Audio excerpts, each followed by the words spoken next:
Hello, guys. Hello, guys. Hello, everybody. Hello. You might, like I said, you might not be able to see them, but they are waving back. Neon. Hello, good. Hello, guys, and welcome back to episode 7. Which is good. No, Kap is not here. I'm gonna go through the roster at the minute. Explain kind of what's happening. It's been in and out at the minute, but we got Paul is back for another episode. Can't get rid of the guy, so I didn't invite him. He just came on himself.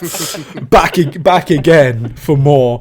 And obviously as well, we have Kev as well from Babymetal podcast, which I politely asked if he would love to join us for an episode, and he said yes. So I'm majorly excited to have you. So thanks for coming on, man.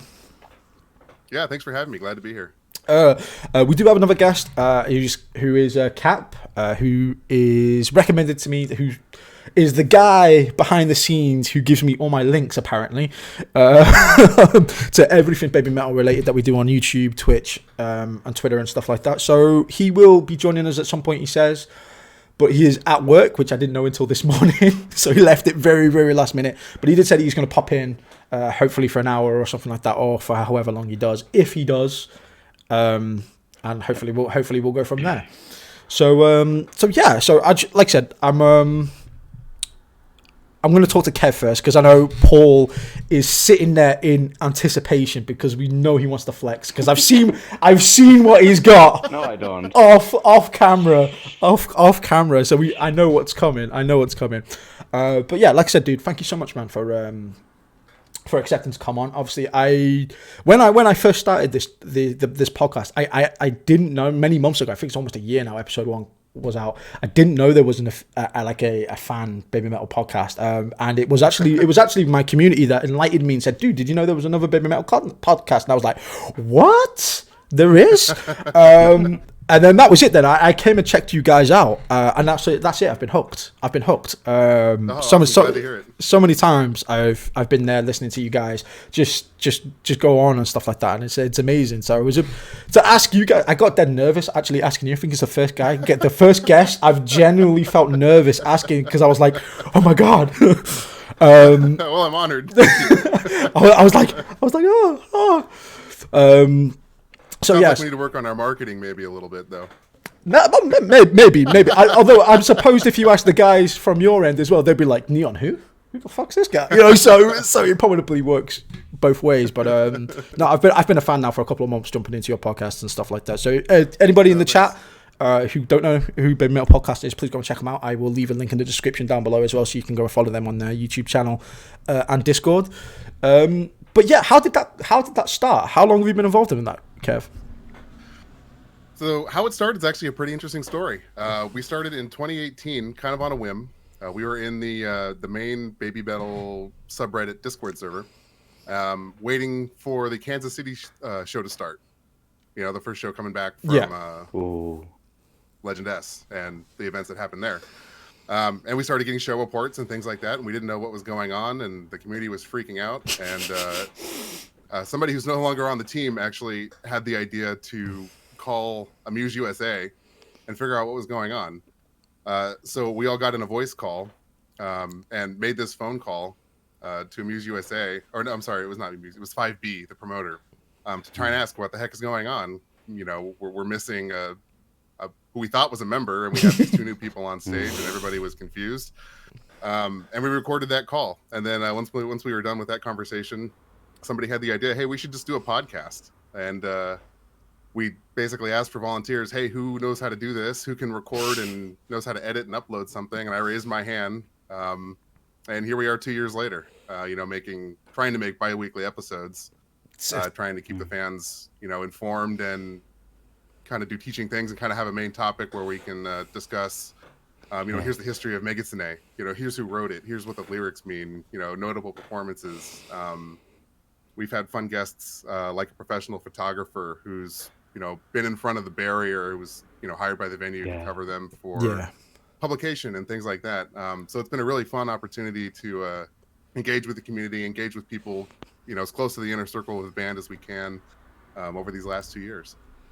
So that sounds amazing, man. So as soon as I discovered your podcast, that's when I developed my inferior complex. Especially when I know how professional you guys sound, I was like, what? I was like, I'm gonna have to up my game. But no, like I said, it's incredible hearing you guys, and I love the fact that you guys have been doing it around for so much. I have obviously peeked behind the curtain a little bit, obviously checking you guys out, checking Paul out, checking Callie out as well on her YouTube channel, and the amount of content that you guys do between you, the absolute love of Babymetal is just amazing from all three of us. I absolutely love it. Obviously, I've got to ask, and as I ask all my guests, when did you fall into the foxhole, as it was? Like, how did that happen? Sure. So, I've been a metal fan since I could listen to music. Rock and metal is kind of what I fell into when I was younger. My first bands were like Seven Dust. I got into Metallica pretty early when I was young. Metallica is one of my favorite bands of all time. And they were doing a world tour in, I guess that was 2016. And I was following them on YouTube because they would upload weekly and things like that. And they happened to be in South Korea, I think in Seoul. And they uploaded the video like they always do of highlights of their performance. Yeah. And this time they included clips of their opening acts. Oh, nice. Yeah. One of their opening acts was Babymetal. And I was just sitting there watching the video, minding my own business. And out of nowhere, here's three girls in red tutus shredding metal in my face and singing pop. And I was just kind of sitting here like this, waiting for Metallica to start. And I was just like, what the hell did I just, what was that? What was that? I had to rewind the video and I watched it again. I was like, what is this? And I think it started like a lot of people start their journey in Babymetal. Like, what the hell is this? What did I just see? What did I just listen to? What did I just watch?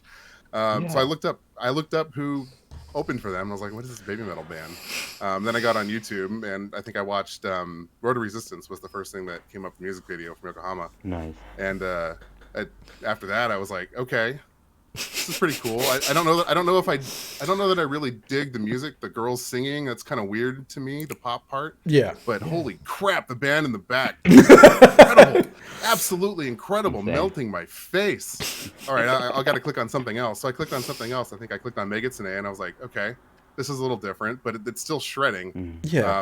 And it was pretty late at night at this point. In the US, it was like 11 o'clock at night. I'm on Discord with some friends, and I'm like, dude, check this out. This slaps. Like, listen to this. Don't worry about the three little girls in front. Listen to the music. Yeah, that's so weird that you say that, because obviously a lot of people that go into Babymetal, obviously it's the focus is on the girls. So the fact that somebody turns around and goes, the Kami band, focus on them.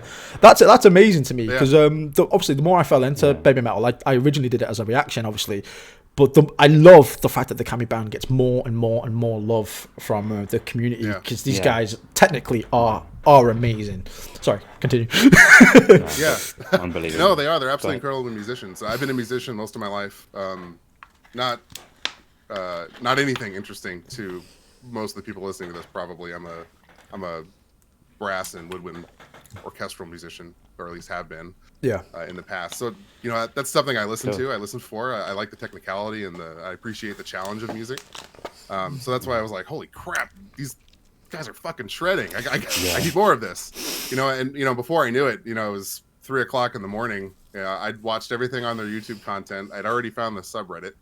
I'd already been recommended Met Rock. I remember watching Met Rock at like 3 o'clock in the morning. My adrenaline's up. I ended up staying up all night. Then I found the subreddit has a spreadsheet where you can watch content after it's been released and publicly available for I think it's 30 days or something like that. And Here Comes the Sun. I've watched that. I've watched the Wembley performance. Haven't slept. And I'm fully down the foxhole at this point. Who needs sleep? I think I binged Babymetal content for 8 or 9 hours before I went to sleep that night. And I didn't even. The funny thing is, I didn't even finish the Metallica video that started. That's awesome. Oh, that's amazing. I'm just reading the chat as well. Obviously, some of the chats messages that are popping up, and it's actually amazing how many people fall for Baby Metal, but for different kind of like songs, different times. I've got people on here that are saying they're new to Baby Metal, and Papaya was the song that put them down, which is obviously Legend Metal Galaxy. Obviously, people that were here at the very beginning. I actually, you know what is really weird for me before obviously my YouTube channel as well is I was very much like Kev. Is obviously my background was when I grew up I listened to a lot of metal, a lot of death metal, a lot of Metallica, All That Remains, Parkway Drive. That was my type of music. So when somebody told me about Baby Metal, I think probably about 10 years. It feels like 10 years ago now. I was just like 3 little girls pretend to be metal. No way. And in a certain way, I kind of regret that, but it was a heaven sent as well at the same time because one, I wish I could go back 10 years and slap my past self, but also it's great because obviously in the age of obviously technology now coming on, YouTube's obviously developed over the last, like I said, 5, 6, 7 years now. Being able to jump into this band and experience it for everything, consume all the content physically possible is amazing, is a massive, amazing journey as well. And then once I'm like, can it get any better than Baby Metal? And then it starts, like I said, once you start opening that door and you find out about the Kami band, Amora, Sakura Gaikuin as well. That's all comes from there, and then you've got your Mini Patty. It's basically like someone stood there and just gone, push, and down you go. I'm just like, just give me it all, just give me it all. It's so amazing. I literally cannot get enough. It's so great. Because I'm not gonna lie, that's a great point. Yeah, like I said, not like any other YouTuber. Obviously, somebody recommended me this. I did it, and then I thought, oh, that's a really, really good band. And then it was like, oh, but it gets quite good views as well, you know. I was like, oh, I'm going to continue doing it, and by that point, people were like, Neon, you can stop doing Baby Metal now. I'm like, nah, I don't want to. I'm hooked. I'm like, I don't want to stop. I physically can't stop. You have to come back. Exactly. So somebody says Baby Metal content, I'm like, yes. you said Baby Metal. But it's a massively big gateway to me for me as well. Not only, I think Kap's here. Hello, Kap. Are you there? Hello. How's it going? Can you hear me? I can hear you, my friend. How are you doing, buddy? Welcome. Hi there. Let me just see if the volume here, for some reason, I can't hear you on Skype. You guys talk. I'll figure it out. Not a problem. Obviously, but Baby Metal opened the door for me for like I said, Bandmade as well. Other bands. 1-5 is just coming out as well, which is again with again linked to heavy ties to Baby Metal. 1-5. Yeah, just absolutely amazing. So after you obviously binge watched this and just completely ignored Metallica, well, obviously, what's your favorite part of Baby Metal and stuff like that? Do you have any fond memories? Any shows that you've been to that you look with fondness? I like to think I look at every show I've been to with fondness. You know, I've been blessed to be in an opportunity in my life where I'm able to travel. I'm able to go to concerts. And that's something I don't take for granted.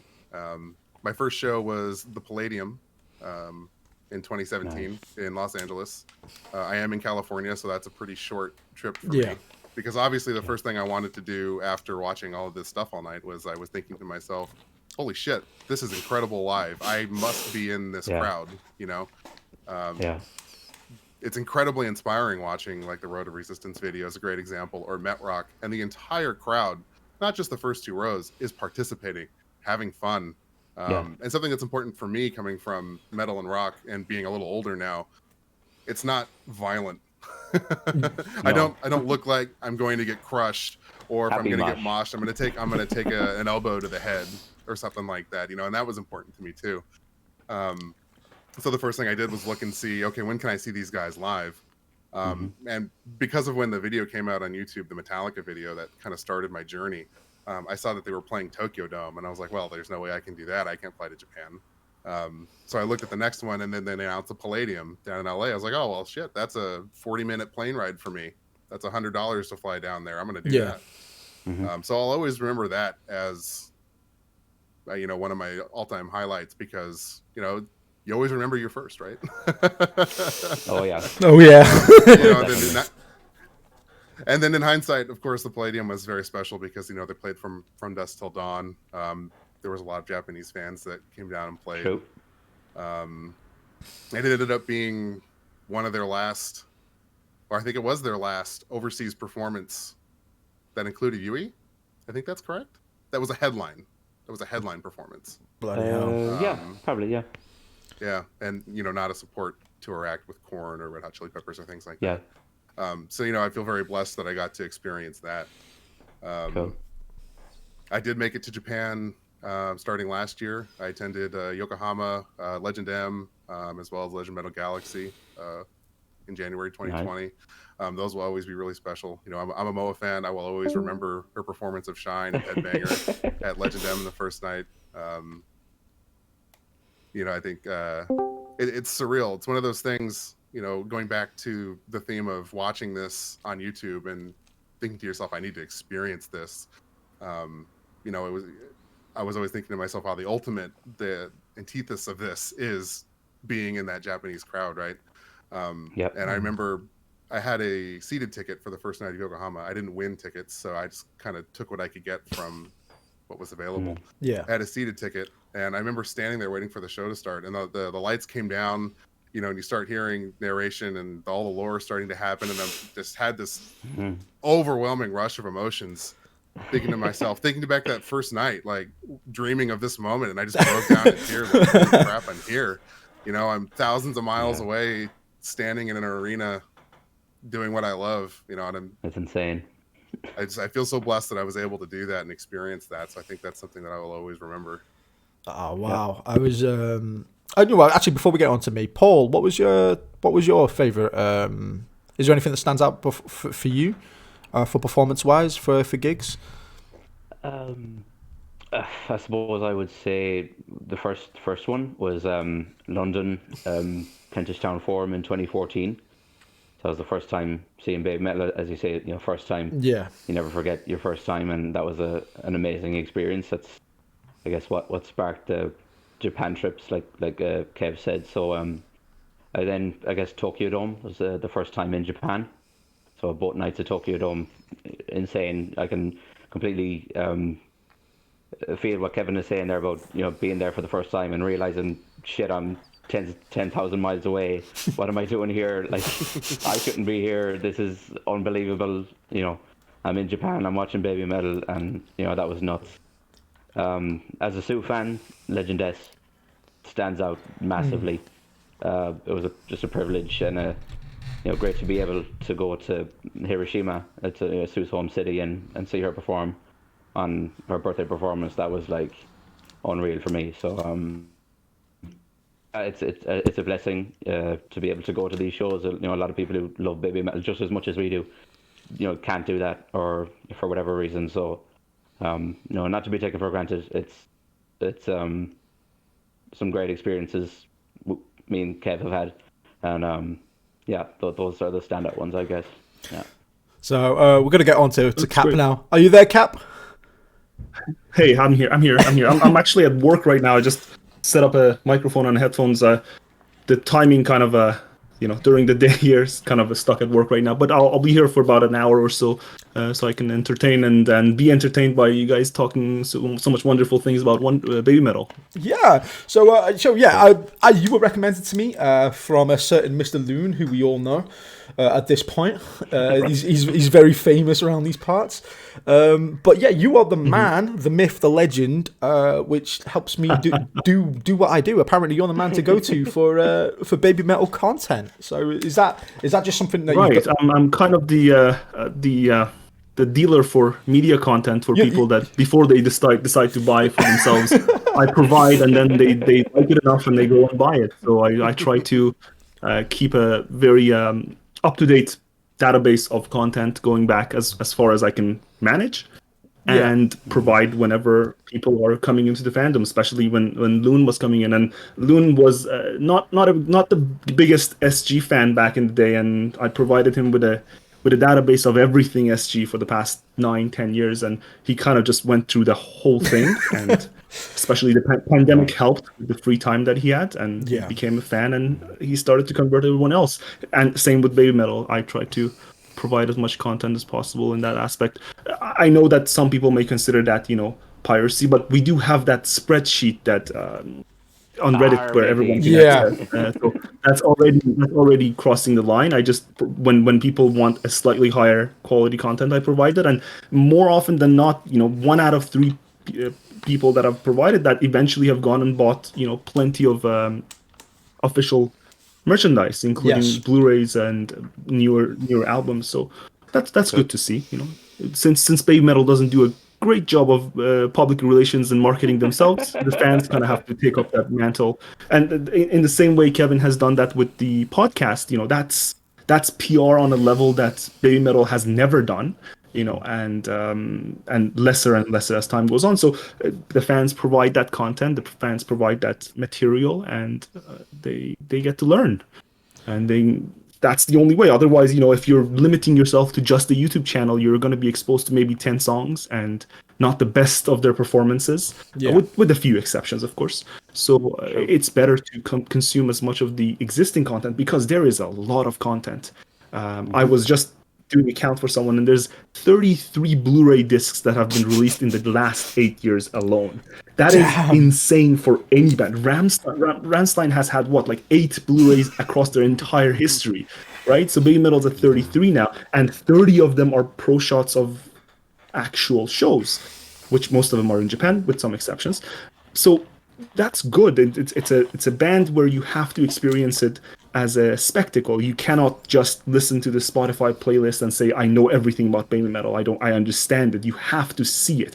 Either you have to have the means to see them live, whether in Japan or outside, or you have to view all this content, all this recording that exists. Many of them official. A lot of them are broadcasts that aren't necessarily released by Babymetal themselves. And there is just a massive trove of content where you can access and in your case react to, and in other people's cases, consume and like and consume again. I know people that have watched some pro shots more than 50 times, and that's not that unexpected. I know Paul and Kevin can probably relate to some of the pro shots, having watched them more than a few times to get, and every time you pick up on new detail. So it's definitely worth it to consume these content. And especially during this past year, a lot of new fans that have come in, they had no opportunity to see Babymetal live. They had no opportunity to see the public relations that the minimal public relations that Babymetal even provided in 2019. So the fans and the content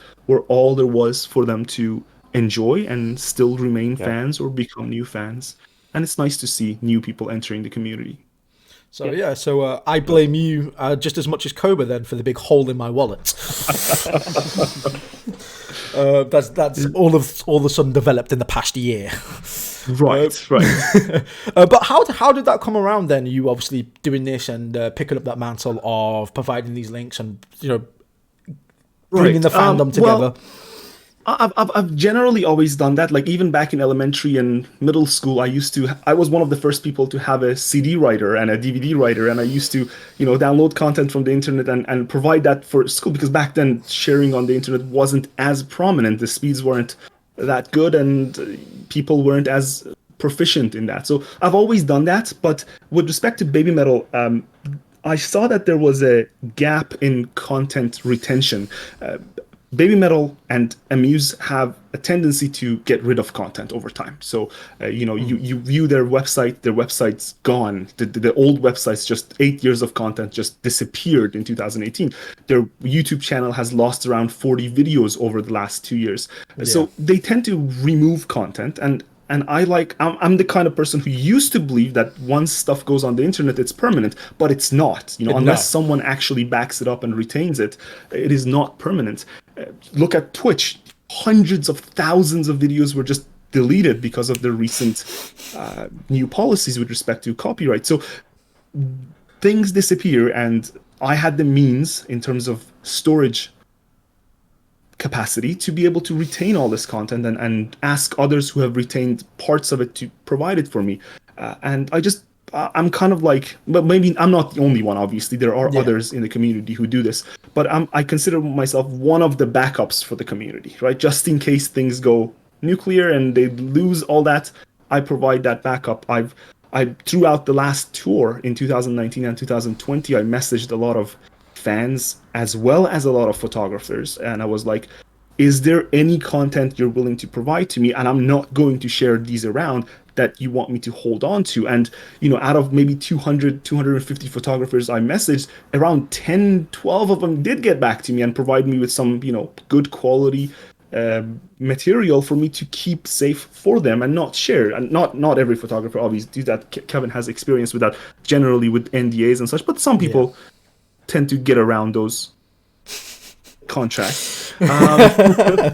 So, and a lot of fans as well. I received a lot of content from people with good either portable cameras or phones with high resolution recordings. I have content with that are in 4K 240 FPS from the iPhones of people that have recorded it. And some of that are good content to keep around. And you never know when that person might lose their phone or delete that because it takes up so much space, or maybe they don't have a means of backing that up. And I keep that backed up for them. I label it properly. I archive it properly for them. And if they ever choose to share that with the community, they can ask me to provide that. Not everyone necessarily might have a cloud drive that has multiple terabytes of space, and I have that, and I can provide that if necessary.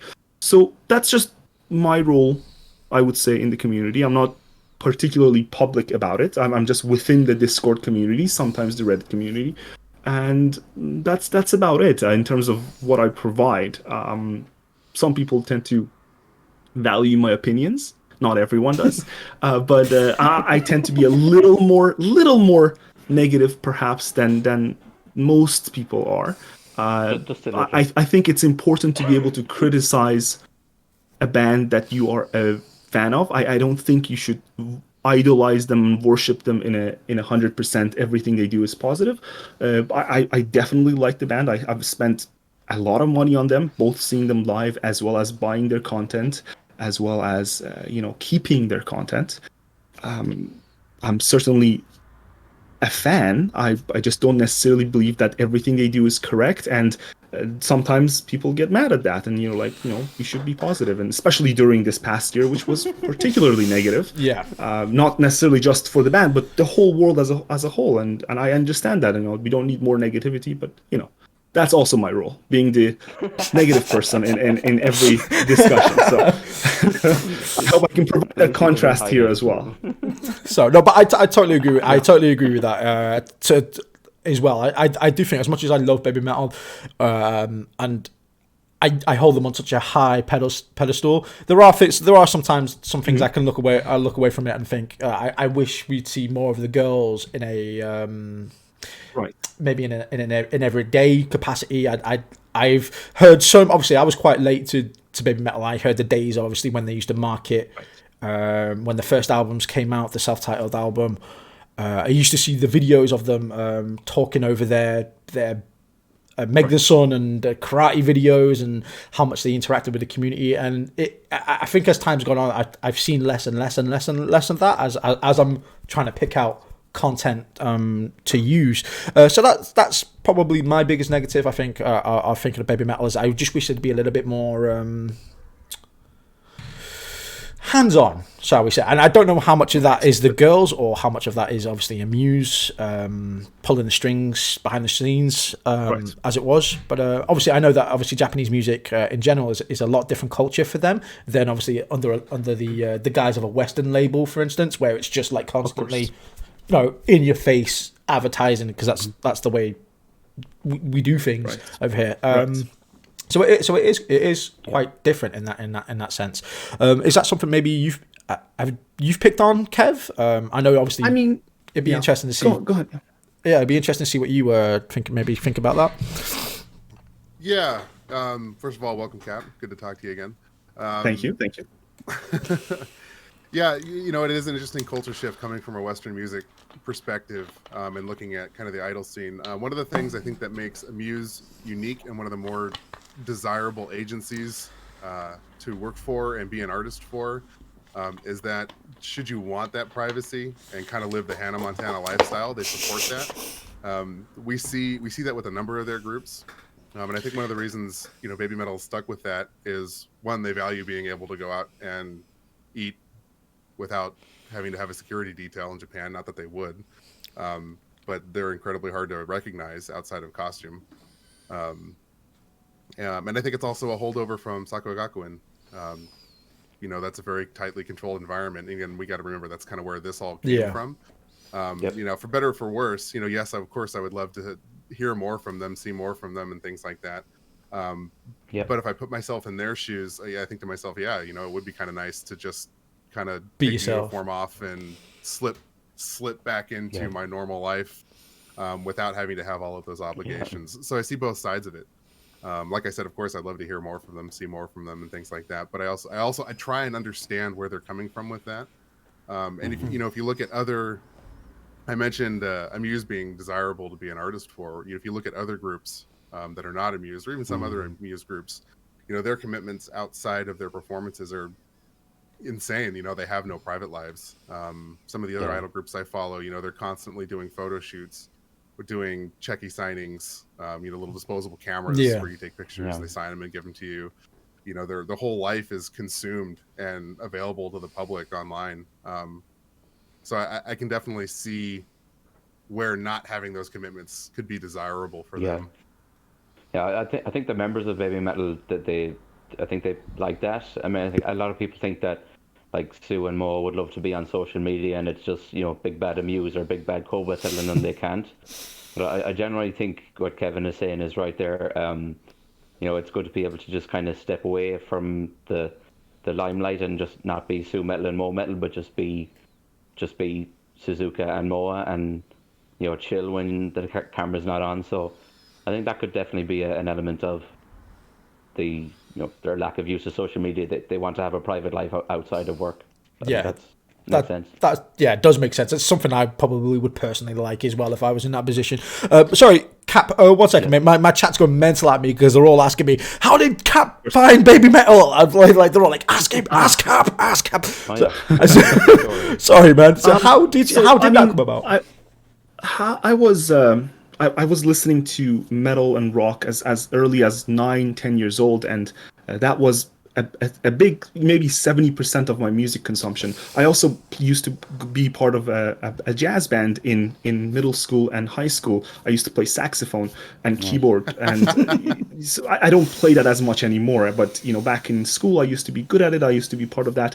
So I was involved musically back then, and I used to listen to rock quite a bit. Over time, there was also the influence of K-pop and anime just being a part of that school life and being something that showed up on TV all the time. And you start to be interested in both because there is quite a bit of overlap in terms of J-pop and K-pop and rock, because a lot of J-pop music is rock influenced. You have the background instrumentals that are primarily rock based, and what you'll see if you look into them is a lot of their producers are also former rockers or former rock producers or metalheads, and that's kind of what Babymetal is as well. You have a metalhead controlling the band's direction and concept. So over time, I got into these different smaller communities of J-pop and K-pop, and the first time I was exposed to Babymetal was actually 2012. I saw somebody posting a couple of their music videos. I believe it was Doki Doki Morning and Ine, and it was in a forum shout box before we had Discord and such. It was a forum, one of those PHP forums that had this little shout box, and someone posted that there, and I clicked on it and I viewed it and I found it cool, but I overall ignored it at the time. It was like, this is interesting. I knew the name, but that was it. I didn't follow up through with that. And there wasn't a foreign fandom back then for me to follow up on. There wasn't much content in the community for me to consume. That wasn't until 2014, 2015 when Reddit started and people started compiling all this content together. And of course, Babymetal appealing to the foreign international community in terms of their music. In 2015, I actually saw the Road of Resistance music video. That was right around when it was released. I saw it, and that's when I got hooked. I was like, this is something I want to see more of. This is something I want to really enjoy. And I started to dig then. The content was sparse in the foreign fandom, but there was enough for me to consume some older concert pro shots. As time went on, I became more and more interested. Not enough to see them live. They weren't really playing in my area. I'm in the western side of Canada, and they weren't really in Seattle or anywhere in that side. They were only playing in Toronto, and that's way too far. Toronto's like a 5-6 hour flight from where I am. So even though it's the same country, it's a long way to go. So I didn't see them live in 2015. I saw them live the first time in 2016 in Seattle's Shodo, Showbox Sodo, which is where I first saw Babymetal live, and it was an amazing spectacle despite the venue being very small. They used to play all their, because the second album wasn't out yet, they used to play kind of a mixture of the first album and a few of the songs they had revealed, like Catch Me If You Can was still playing back then. Amore was on that set list that time, and there was actually still Black Babymetal. They played Cis Anger back then, and that they didn't really play that a lot. You only have like 2 pro shots of that in existence, but they did play it overseas. Apparently, it clicked with the overseas fan. It's a very heavy song, despite it being a kind of a hip hop metal. It is very heavy. There's elements of black metal, there's elements of death metal mixed in that. That's kind of what Babymetal does well, fuse all these different elements together into one thing. And I really enjoyed that, and I kind of just, after 2016, that's when I started to save content and kind of archive it. And maybe not as meticulously as I do now, but that's around when I started to save content. So everything pre-2016 I had to go and dig for, because things do disappear in this community. Yeah. So over time, just became more and more involved. I actually joined under a different username on Reddit and the Discord around 2017. Was around a bit, left, then came back in 2018, right around when Yui was disappearing. So that was an interesting experience, seeing the community kind of eating itself and people leaving and new people joining and wondering what the hell is going on. So it certainly was an interesting time, and I just stuck with the community and started to see them more and more. I actually saw them in Palladium in 2017. That was the second time I saw them live. And that, to me, that is perhaps my best Babymetal experience, is Palladium in LA. But in terms of just the performance, the venue was horrific. There was just perhaps one of the worst in terms of the security and the entrance and the way it was all organized. It was terrible, but the show was fantastic, and they had a very long set list. They played their best songs, and they even debuted live from FD from dusk to dawn. So that was certainly something I'll forever remember. I haven't had as much Japan experience as Paul and Kevin have. I've only been to Japan for one of their arena shows, and it happened to be Dark Knight Carnival. That was the one show I saw live in Japan. Mm-hmm. And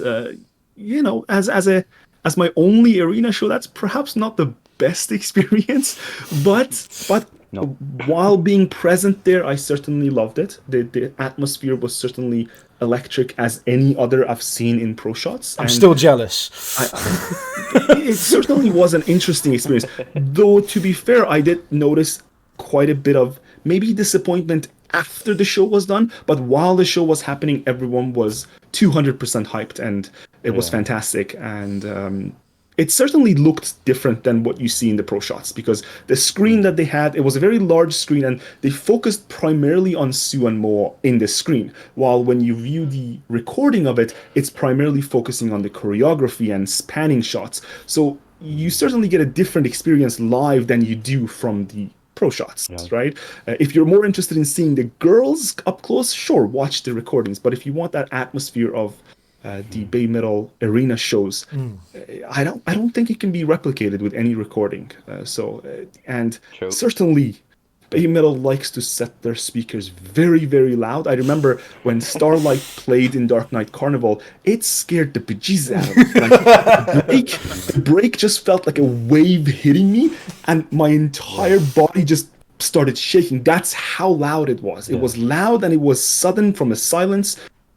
You know, they certainly like their shows loud, and so I do recommend anyone going to a Baby Metal show, take some hearing protection. You know, take some good hearing protection. Foam might block out too much of the good sound. Take one of those etymodic, you know, show. They're only like $15-20. Like they just attenuate the sound a little bit, and it helps you not be scared the shit out of. So it certainly is recommended. I did want to see them.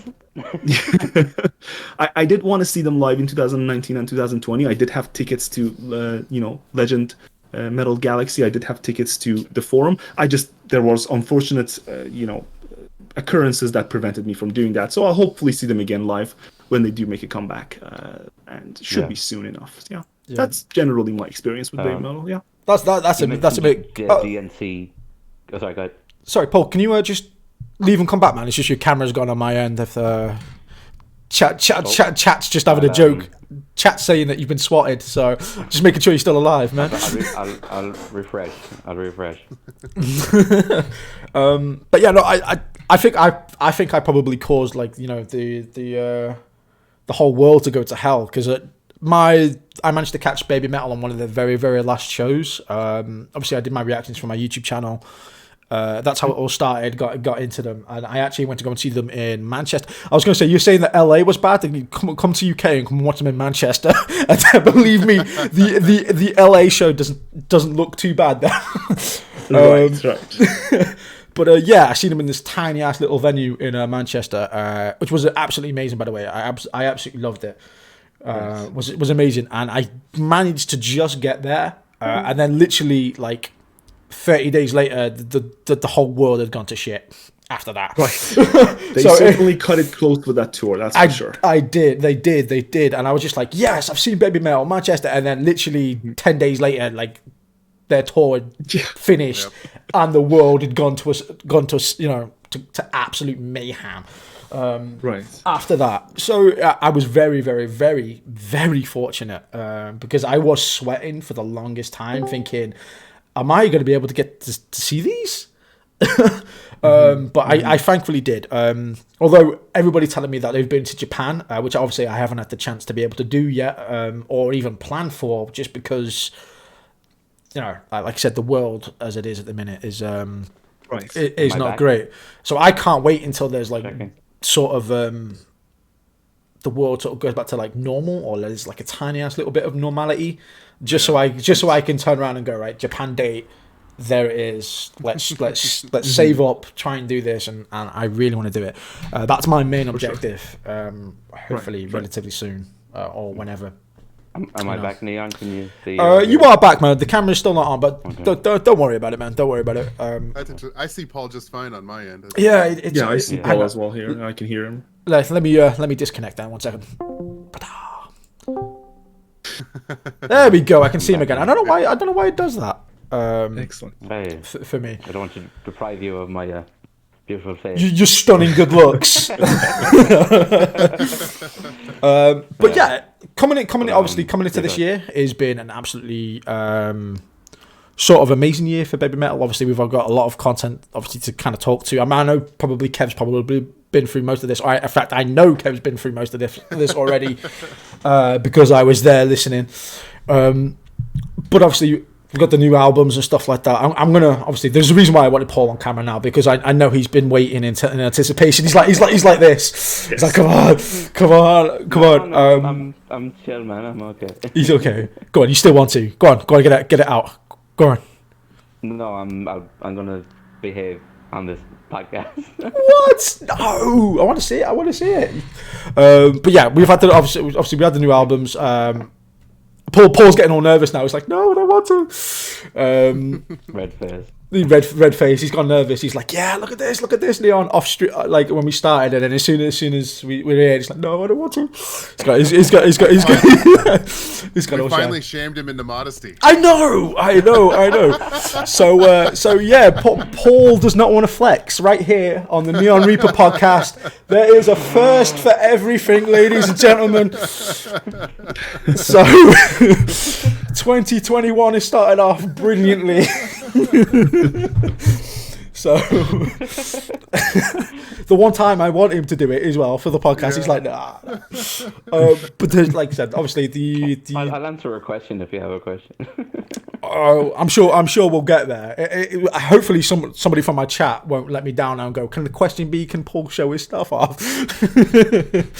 But no, like I said, there's so much that's kind of happened. Obviously, the 10th anniversary of what was going on, the Legend album, obviously the 10 best songs and stuff like that. What did you guys make of that, by the way? Was there anything on there that you think should have been on there, or maybe didn't make the cut, that you're kind of looking at thinking, I will forever be disappointed that we voted from Dusk Till Dawn and they said no, we can't do that. Yeah, as a fandom, that was a nice moment of unity. Everyone voted for, absolutely. Yeah. Because everyone said it's impossible, and it did happen. They did win, and they were not sure what the hell they were going to do. They literally announced it as a winner, then they retracted that, announced it as a winner again, saying they can't because of licensing issues or something, or rights issues, and that was it was a bit disappointing. But it does answer a question. It does answer a question of what the hell happened to Palladium footage, and the answer is they don't have the rights to it, and... So that was a nice, finally, after 3 years, getting an answer about that was nice. So, yeah. So obviously, what do you guys think of the announcement for the closing down of Sakura Gaikuin as well, which obviously is a massive part of Babymetal's foundations, and so many of the Avengers that have coming in as well, obviously massive parts still of Gaikuin, and obviously the subgroups that are obviously going off and doing their own things as well.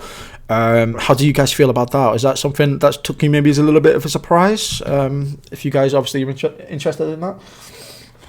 Yeah, I was super shocked and personally just pretty crushed. I fell into the foxhole pretty hard, then I fell into the Sakura Gakuin hole pretty hard. But I didn't really continue after Mo and Yui graduated. I kind of consumed all the content and then forgot about it. It's only been in the last 2 years or so that I've kind of gotten back into being a Fuke pretty heavily. So to finally get really heavily invested again, catch back up, and be watching Fresh every Monday morning at 3 a.m. and doing all that stuff. For them to announce that hey, this is the last Nendo, we're done, was a little soul crushing. That was really hard too. It certainly was. Yeah. Go on. I would have been interested in SG in the Babymetal era, and sort of would have lost interest after Yui and Mo's graduation. But then when Kano and Momoko started featuring again, and I got to see Kano in Yokohama and Nagoya, that kind of sparked it interest again, and watching the last Kano's last year, and then then the pandemic started, and it was announced, of course, that it was coming to an end, and it kind of felt like a bit of a gut punch, because like SG is the foundation of Babymetal, so to a certain extent you always have to kind of look back at SG, and without SG you wouldn't have Babymetal, so yeah, it's sad that it's finishing. I guess it was awesome while it lasted, and the legacy is, I guess, Babymetal and maybe 1-5, so it's pretty good, We're going to go into... It certainly is a bit surprising. So go on, Cap. Yeah. Oh, I was just going to say, the way they announced it is certainly the part that gets me the most. I've been a SG fan for at least, I was a SG fan in the past, then fell off kind of like Kevin, picked up again around late 2018 and caught up with a lot of their material, and, started kind of, not as much of archiving their media as much as Babymetal, but I do to some extent. There's enough fans in that fandom that do that as well.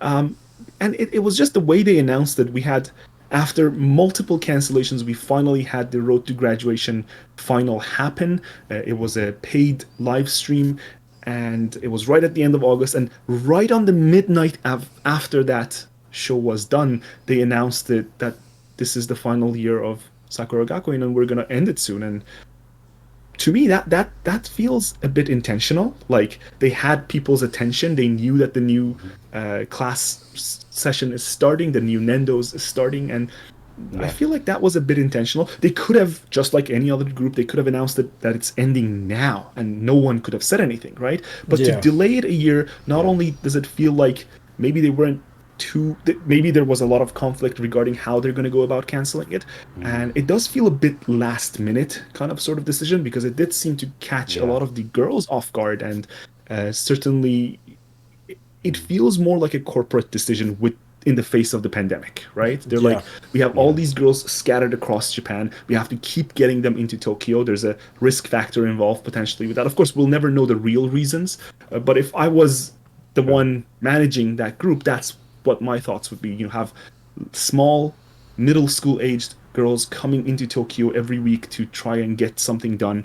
And we have this global pandemic going on, and Tokyo is not exactly the safest place. Just yesterday, they had like 6,000 new cases. And I can see why they would do what they did. I just don't think this was the best way of announcing that.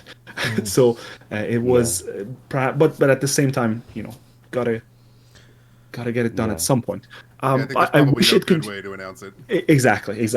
I wish they had kept it going though, because it felt like a nice talent incubator for Amuse, right? They have a lot of stars coming out of that. You have the first year, Ayaka, Airi, and Ayami. Not necessarily all of them with Amuse now, but they all are, and going on from that, all of them have become successful in their own ways. Not necessarily all reaching Babymetal level of success or Miyoshi Ayaka's level of success, but they've all gotten somewhere, right? They've all achieved something, and a lot of them have returned that achievements to Amuse, the ones that have remained with Amuse. And if not, at least in their names, in their resumes, in their CV, it's always they were a Sakura Gakuin member at some point, and that's kind of a prestige for Amuse. To end that only after 10 years, it felt a bit disingenuous of them towards their fans, especially since the fandom's pretty small, but they're very dedicated.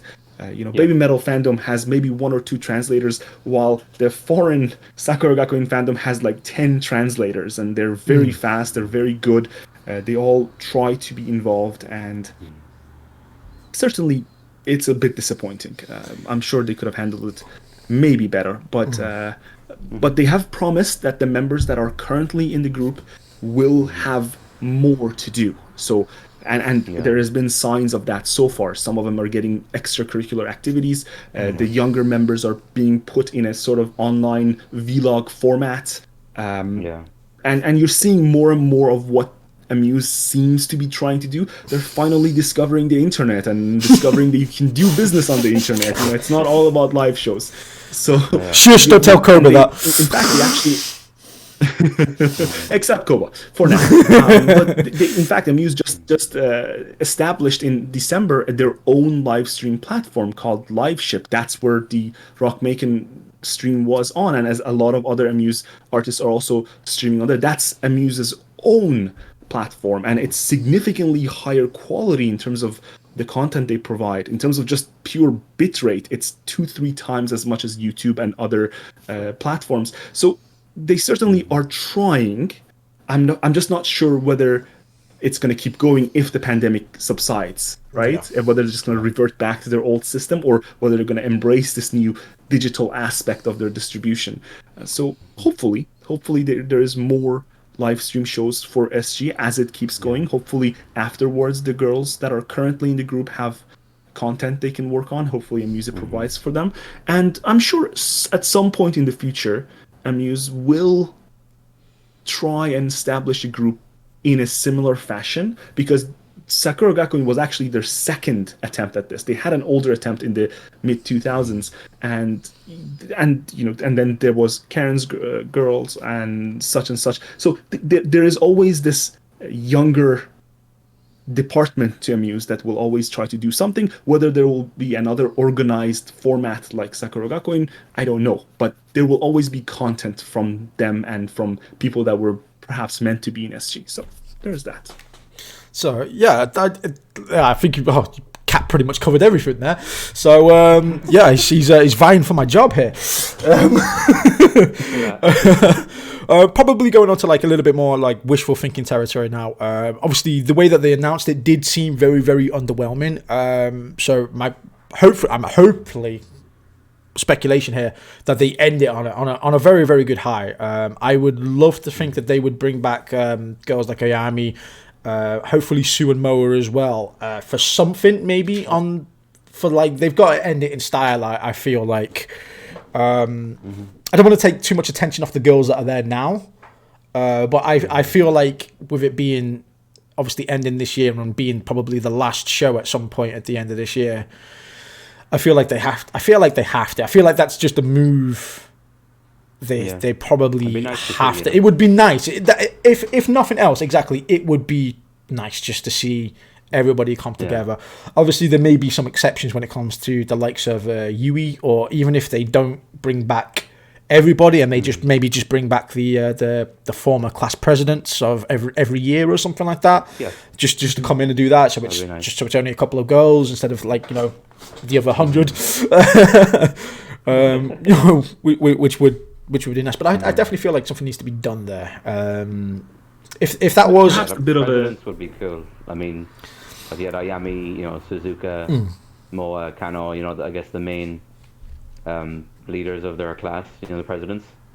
If they can't get everybody, I guess it's understandable why they might not be able to get Yui, but yeah, if they got the presidents together and just had a final kind of performance goodbye, that would be a fitting end to the 10 years they've had, Yeah. No. Without spoiling too much, the recent live stream that Sakura Gakuen did, there were some graduates that appeared at the beginning, and they gave about a 10 minutes long message there. So that was like, if they were able to get those particular girls out of hiding, there's certainly chances for the others. I'm sure as they go on, the pattern they seem to have taken on is approximately 2, perhaps 3 live streams per season. So I'm expecting more in the winter season. There's certainly open classes coming up, and they've hinted that they're going to cancel the live audience and stream it. They've hinted at that. They haven't actually confirmed it.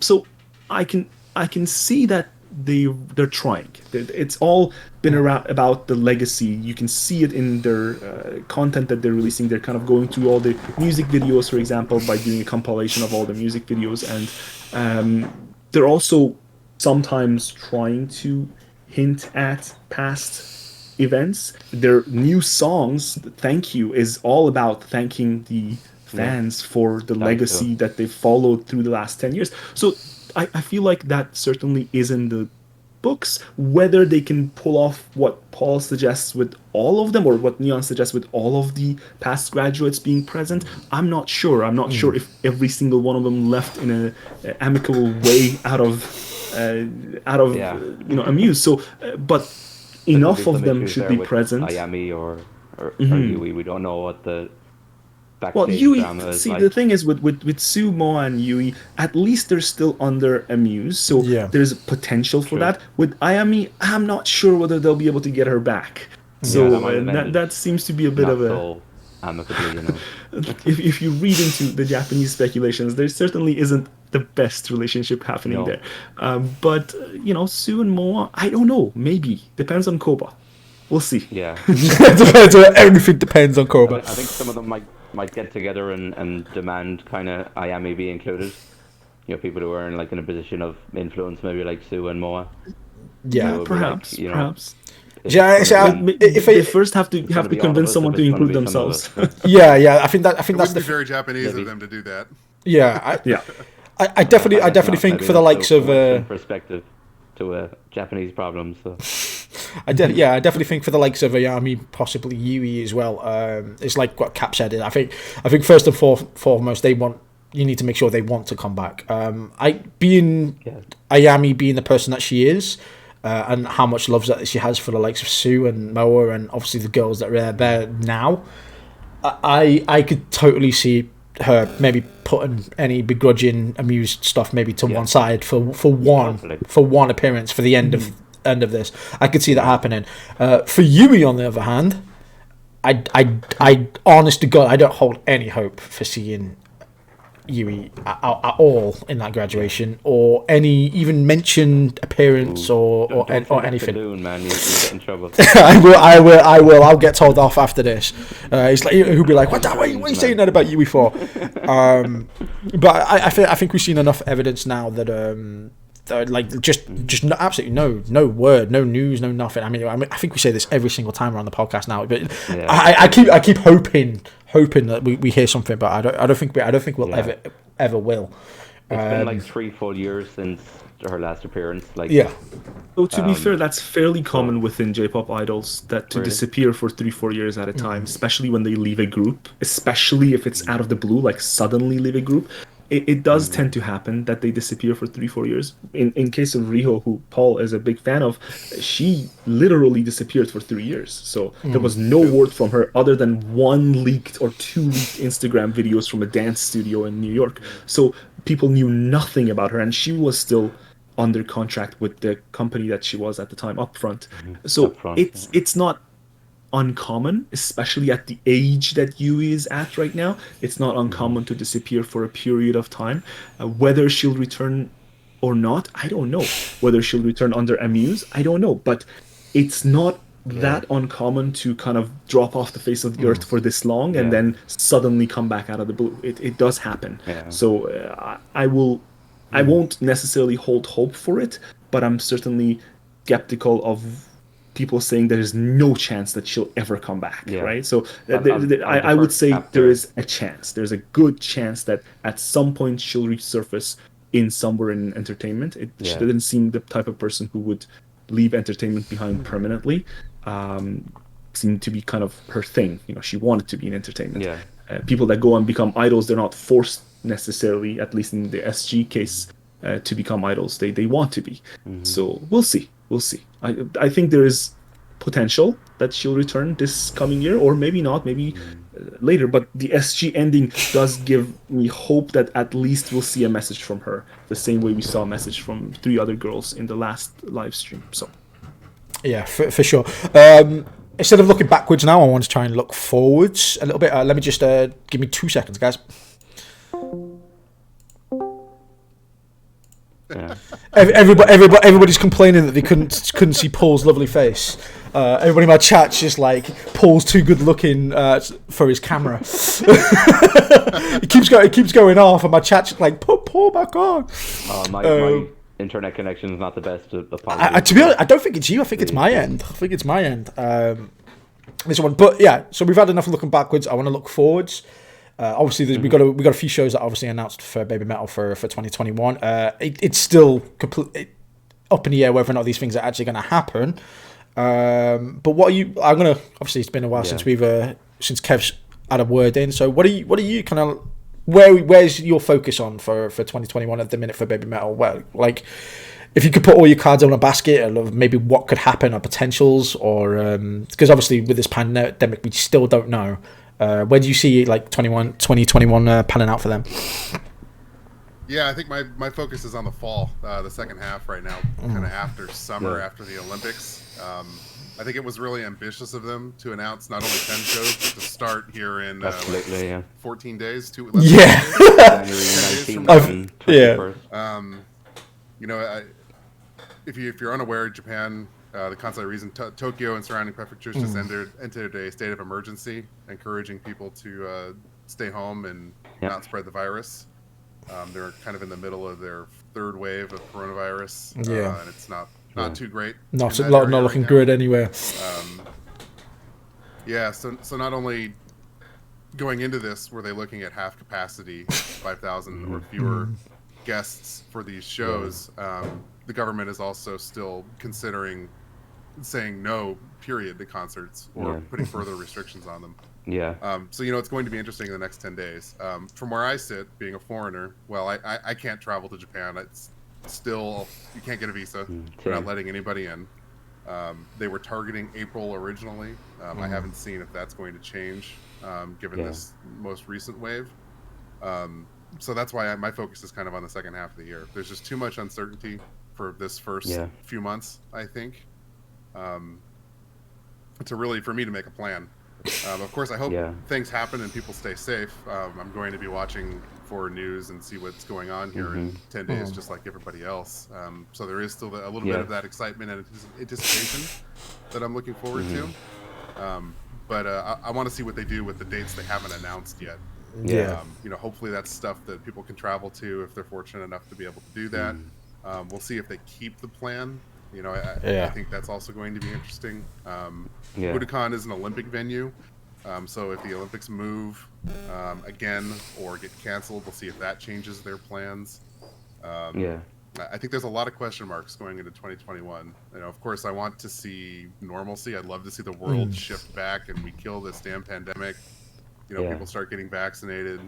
We're allowed to start going to concerts and things like that again, and reestablish a sense of normalcy in the world. But yeah, there's a ton of question marks, and my focus is on kind of the second half of the year, I think. I must admit, when I'm the same as Kev, really. Yeah. I was exactly the same. I was like, as soon as they released those dates, at first, I looked at it, went, yeah, okay. I did not see that. I did not see that happening. As Kevin said. Yeah, but still, the Budokan shows are still happening right now. Like right now, tomorrow there's Cyber who's having their last show, and then they're disbanding afterwards. That's tomorrow, and they've done is moved the show a little bit back. So now it ends around 6 p.m. 6 p.m. instead of 8. So it starts at 4:30, ends at 6 p.m. So it's still happening. There are still shows happening. STU 48, which is on the 15th of this month, they just announced that they're moving the show back an hour. So the curfews are affecting the shows, but they haven't canceled the shows. And there's no indication that they're reducing capacity. To me, personally, given the circumstances, it is a bit irresponsible to be holding these kind of shows with the number of people in attendance. People claimed that Babymetal live stream wouldn't work because it wouldn't capture the spirit of a Babymetal show. I'm not sure a half capacity, no shouting, no cheering, no standing, no nothing show is exactly capturing the live audience experience of a Babymetal show either. Right. So I personally, if I was making the decision, I wouldn't put it in January. That is pushing their luck. When we saw January, I think everyone thought that was like super optimistic. Like I think the news came out when we were watching the Rock Can show. Right at the very end, Yeah, and like I know myself, like as soon as an announcement is made for Japan shows, I'm thinking about when do I apply for tickets, when can I book flights, when can I get out there. So this was like the first Japan announcement ever since I've been a fan of Babymetal that it was just impossible for me to go. I know Kevin was probably waiting for the dates and looking to book flights and apply for tickets, etc. But yeah, January, February, I thought that's way too ambitious. I was thinking like Kev, maybe after the Olympics, like maybe if Japan can, carry out the Olympics successfully and there's not a huge spike, that's the green light for Babymetal to maybe do shows in September and October and get back to a bit of normalcy. So yeah, I think it's going to be over ambitious. I think they're probably going to have to either reduce capacity, put the show on a bit earlier, do something to kind of go along with the restrictions, or it just might be a case where they don't go ahead because, like as Cap said, like standing with a mask and no shouting, no screaming, no moshing. It's not very exactly an ideal show. Yeah, exactly. But Budokan is set up for filming. Like they have regular concerts there that are filmed. Some of the most famous pro shots of Western bands are in Budokan, right? So they are very well equipped for recording. To me, what's puzzling is, okay, put on a live show, put on a reduced audience. Why not live stream it, get extra I was literally just going to tap into this. There's a lot of bands that have obviously been doing that. For example, here, I'm just pulling one out my ass. Bandmade, which is always my go-to example, just because of the band and obviously where they come from. They've been live streaming like hell recently. Small shows, big shows, doing a lot of stuff. It seems like the band has grown in stature over these last couple of months. When I feel like a lot of bands have stood still. My question is, why haven't Babymetal live streamed when many bands are? And would you want a live stream? Is that something Is this a point, like I said, we go back into the point Yeah. of Yes, we would. atmosphere and whether or not it would be a true essence of the show. But at this point, would anybody care? Would anybody just want something? At this point, we just want to see Babymetal. I don't think we care what package it comes in. We just want to see him. So, What about you, Kev? Would you like a live streamed Babymetal show? Yeah, I mean, of course, I'd love to watch. Any opportunity to watch Babymetal is a good thing for me. true. And I've been thinking this whole pandemic why they're not doing more, and I every time I come up with something, I think, well, that's not a very good reason. Yeah. You know, I look at it from a business perspective, and I'm still also, well, I can't really draw and connect the dots as to why they're not doing more. Right. You know, It's not rational. It doesn't make sense. Like doesn't make business sense. Doesn't make promotional sense. It just doesn't make sense. It's just the answer is because they're Babymetal. That's the only answer I can come up with, and they tend to do things weirdly, and you just have to accept that they're weird like that. Yeah. Yeah. I definitely think that's part of it. I think, you know, one of the thoughts I had was, well, maybe they're taking this opportunity. We know Mo is in college. What an opportunity to take a step back from the intense performance schedule and life as Moa Metal and knock out her degree. Right. Yeah. So that could be playing into a part of it as well. You know, and if that's the case, Certainly. you know, all power to her. I'd love for her to, you know, be able to finish that. Yeah. This is definitely a unique opportunity to be able to take advantage of this and not have to be on the road 8 Right. months of the year. Mhm. But you know, we'll never know. I do You know, the want to. original question. Yes, I would love to see more. I do want to interrupt there because I have just got a comment from the chat, which is a very, very fair point. Saying obviously the problem with a potential Babymetal live stream from Ghost of a Crow, it says it might be Amuse themselves. Obviously, if they were going to live stream this, there is the viewership problem with members of the One, which might be an exclusive stream for them, as well as Amuse being very region specific as well with their streams and obviously cut content on what they show or not. See, I would agree with that, except Yeah. every other Amuse artist throughout the pandemic since June has put on live streams in their own what was it called, shareholders meeting. They specifically stated that they're going to focus on a digital distribution platform, and they have done that. They have their own digital distribution platform now. They've used PIA, they've used Zyco, they've used what's the E Plus, they've used all sorts of platforms. A lot of their artists are on YouTube, they're on OpenRec TV, so they have multiple live stream platforms for multiple of their artists. Just yesterday, 2 of the Sakura Gakuin members announced a new live show, like a sort of live show, kind of like a talk show between Yuzumi and Sarah, and Megu and Sarah have had their own little thing on Amuse Mobile. So I would say, okay, that makes sense if we didn't have all this other evidence that Amuse has wholesale kind of adopted this online distribution platform. Otherwise, that's the only reason I said it's just Babymetal, because none of their other artists are doing this. They're purely focused on putting out as much content as possible without affecting themselves. And I don't know. It just seems like to be a Babymetal It's not a good thing. answer, but lore is probably the answer. You know, because Babymetal has this whole, you know, mystique around them that I guess allows them to say that they're not like other bands. So maybe that's the whole reason. Maybe Koba is just so married to this concept of.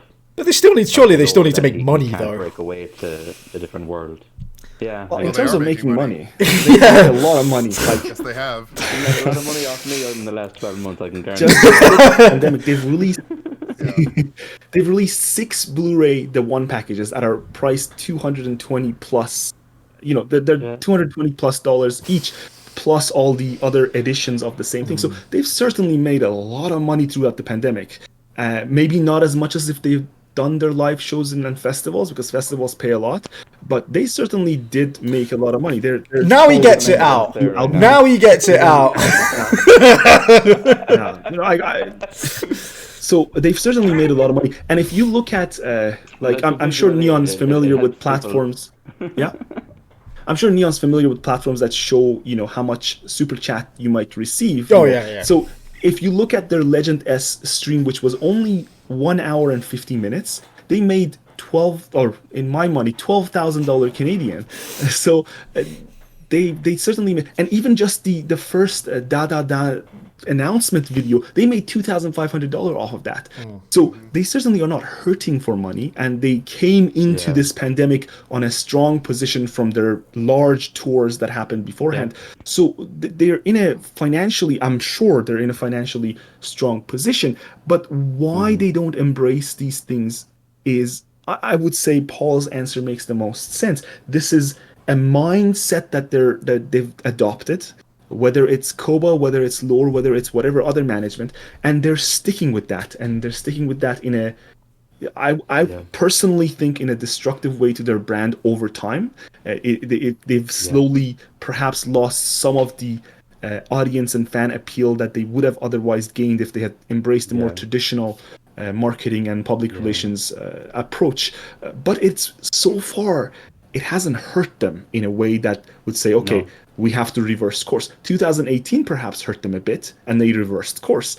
I don't think 2020's 7 months of doing nothing has necessarily hurt them in a way that upper management would say, oh, you should focus on things again.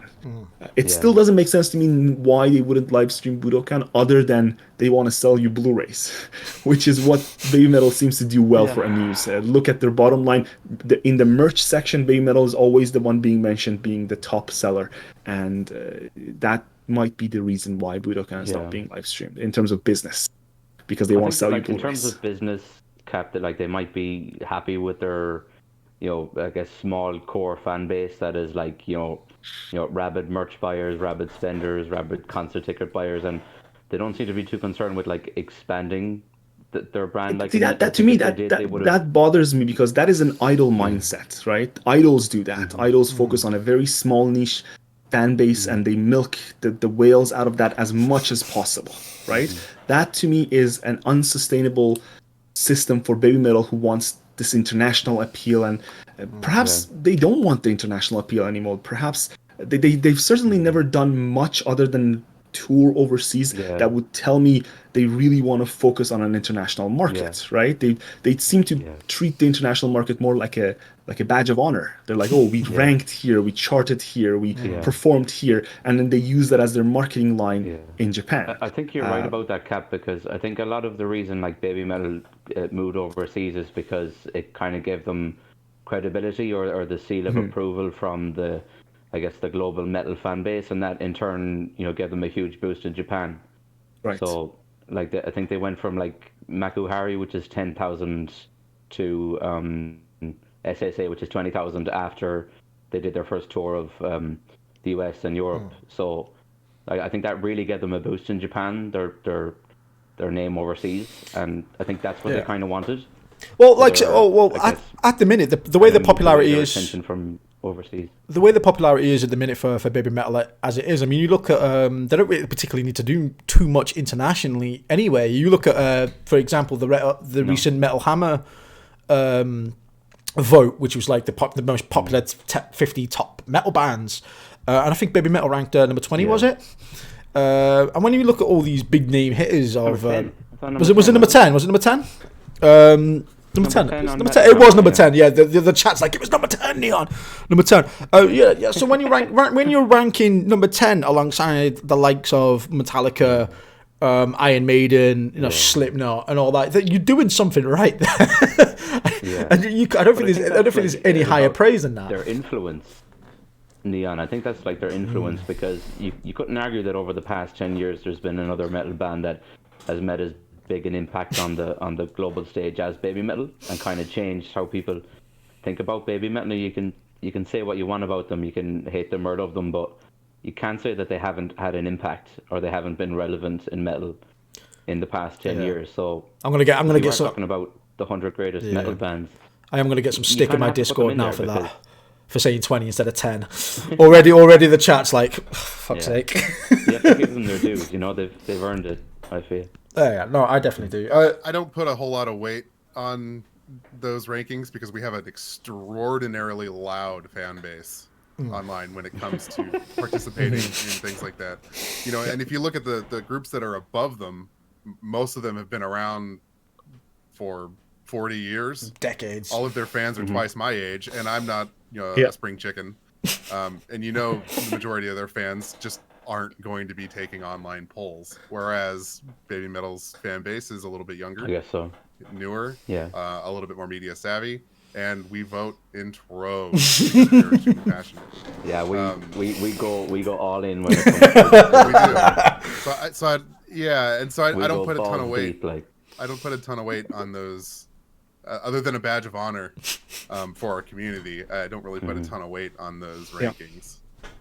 I guess so. Yeah. I would say, to me, the idea, the way they've promoted themselves overseas, like the way Metal Galaxy was basically left on its own overseas. There was no promotion for it. None of the US tour had any promotions happen for it.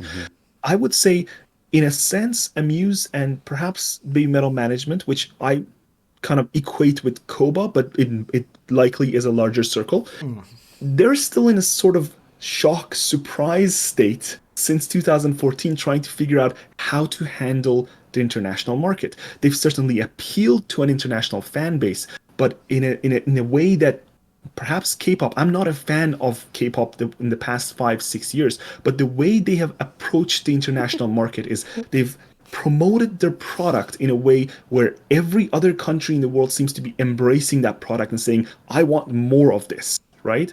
While Baby Metal, unless you live near a city where they've toured, you're very unlikely to see or hear about them elsewhere other than in online communities, because as Kevin says, we have a very loud fan base, right? We have a very involved fan base who has taken on the role of being Baby Metal's public relation and marketing, because they don't do it themselves. The fact that Neon exists and in the community now and likes Baby Metal in this way is because fans pushed it onto him and he embraced it, he liked it. So I would say the reason why Baby Metal is popular overseas is because of the fans now, not so much because of Baby Metal themselves doing anything to promote themselves or to make themselves bigger overseas. So I think they're satisfied with that status level, and they want to focus back on Japan now that the pandemic's happening. And when they get a chance, they'll do some tours overseas, they'll do some festivals overseas, and they'll get more attention, and then use that again to market themselves in Japan. Because to me, it's crazy that their 10-year album is not available on other than some streaming platforms overseas. It wasn't sold to us. It wasn't promoted to us. No. There was a few articles maybe on metal sites and music sites mentioning it.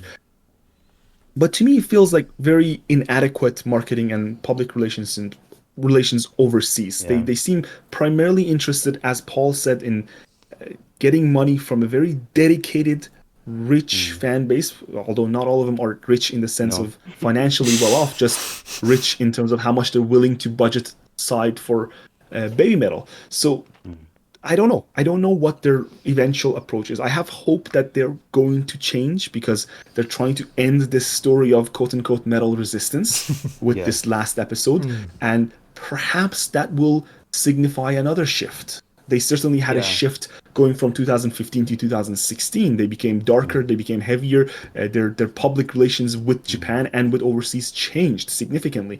So perhaps in the next shift, there is another change. Maybe you will see more of the girls.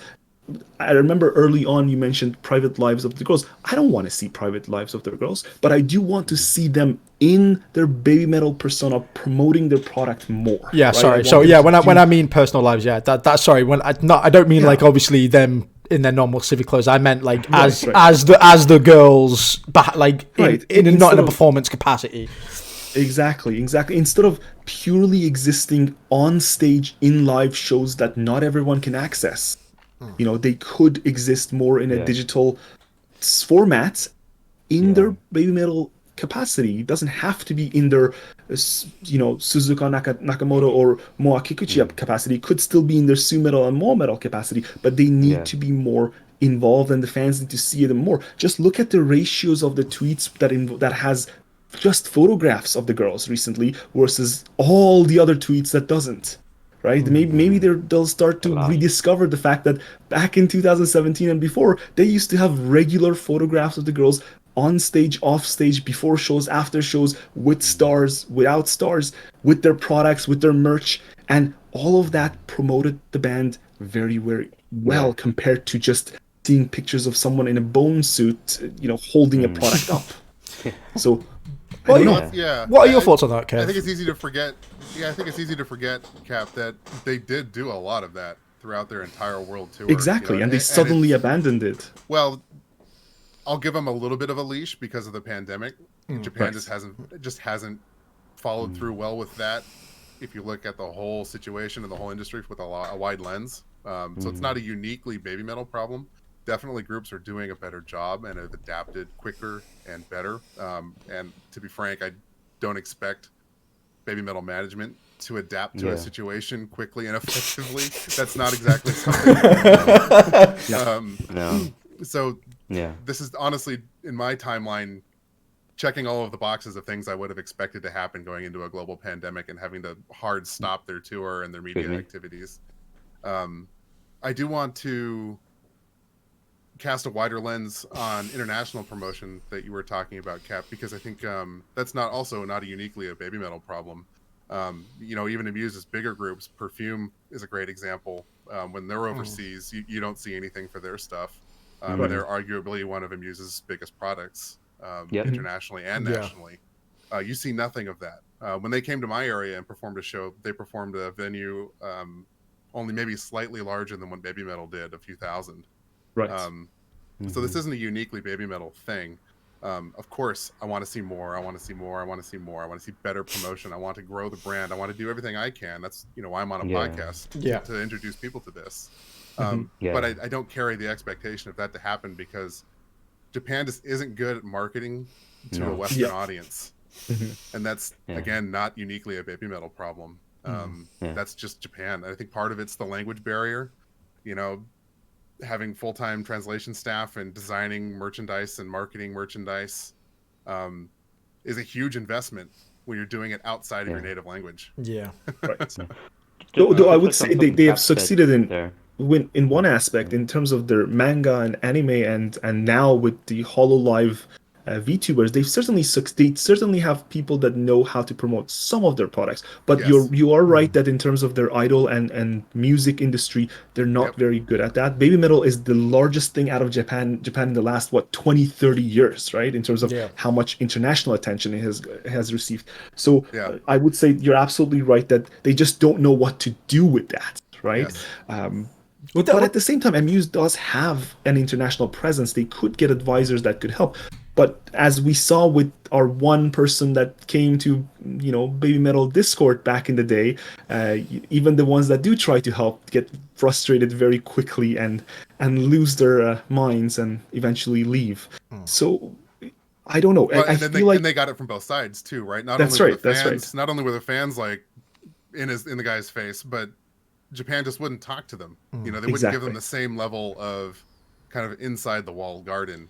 That's right. To use an analogy that you would get if you were a Japanese employee working for Amuse Japan. Yeah, because you're right, and some of that is an international organization. Yeah, I do feel as well very much that that's a very conscious decision. That some of that is Japan's problem as a whole. It's cultural. It's all their businesses are run in that sense, and you're absolutely right about that. It does seem to be a endemic problem across all of their industries, not necessarily a baby metal only issue. Like I said, I do feel like it's very much a culture thing, very much an Amuse thing. It does make me wonder why, like you said, if they wanted to grow internationally, like surely the easiest thing to do, whether or not it can be done or not, is a completely different thing. But why not give the publishing rights to a company like Sony, which again is Japan based, but obviously is on a massive international scale, because you would think that even obviously not buy out Baby Metal or something, but just give them the publishing rights, like they would be able to advertise Baby Metal in a way that Amuse probably doesn't have the financial muscle or capabilities to do.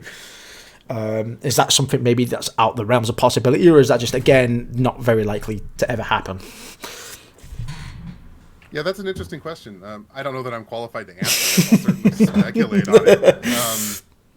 I would say my gut says it's all about bottom line. If Amuse is now suddenly licensing or allowing Baby Metal to sign with, Sony Music Entertainment, for example, that's going to cut their bottom line, right? They're going to make less money because now they have to revenue share with a huge entity that's going to want probably a higher percentage than they're comfortable with. That would be my guess.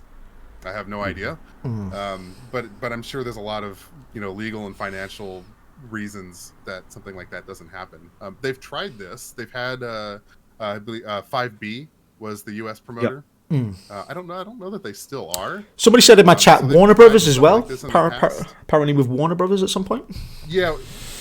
So Warner Brothers, they were working with Warner Brothers to do that that Babymetal, what we thought was going to be an animated show featuring them. That never happened. And actually, to circle back to the Palladium and why we don't have From Dusk Till Dawn, I think the prevailing theory there is that Warner Brothers actually paid to shoot that concert to use as reference for their anime.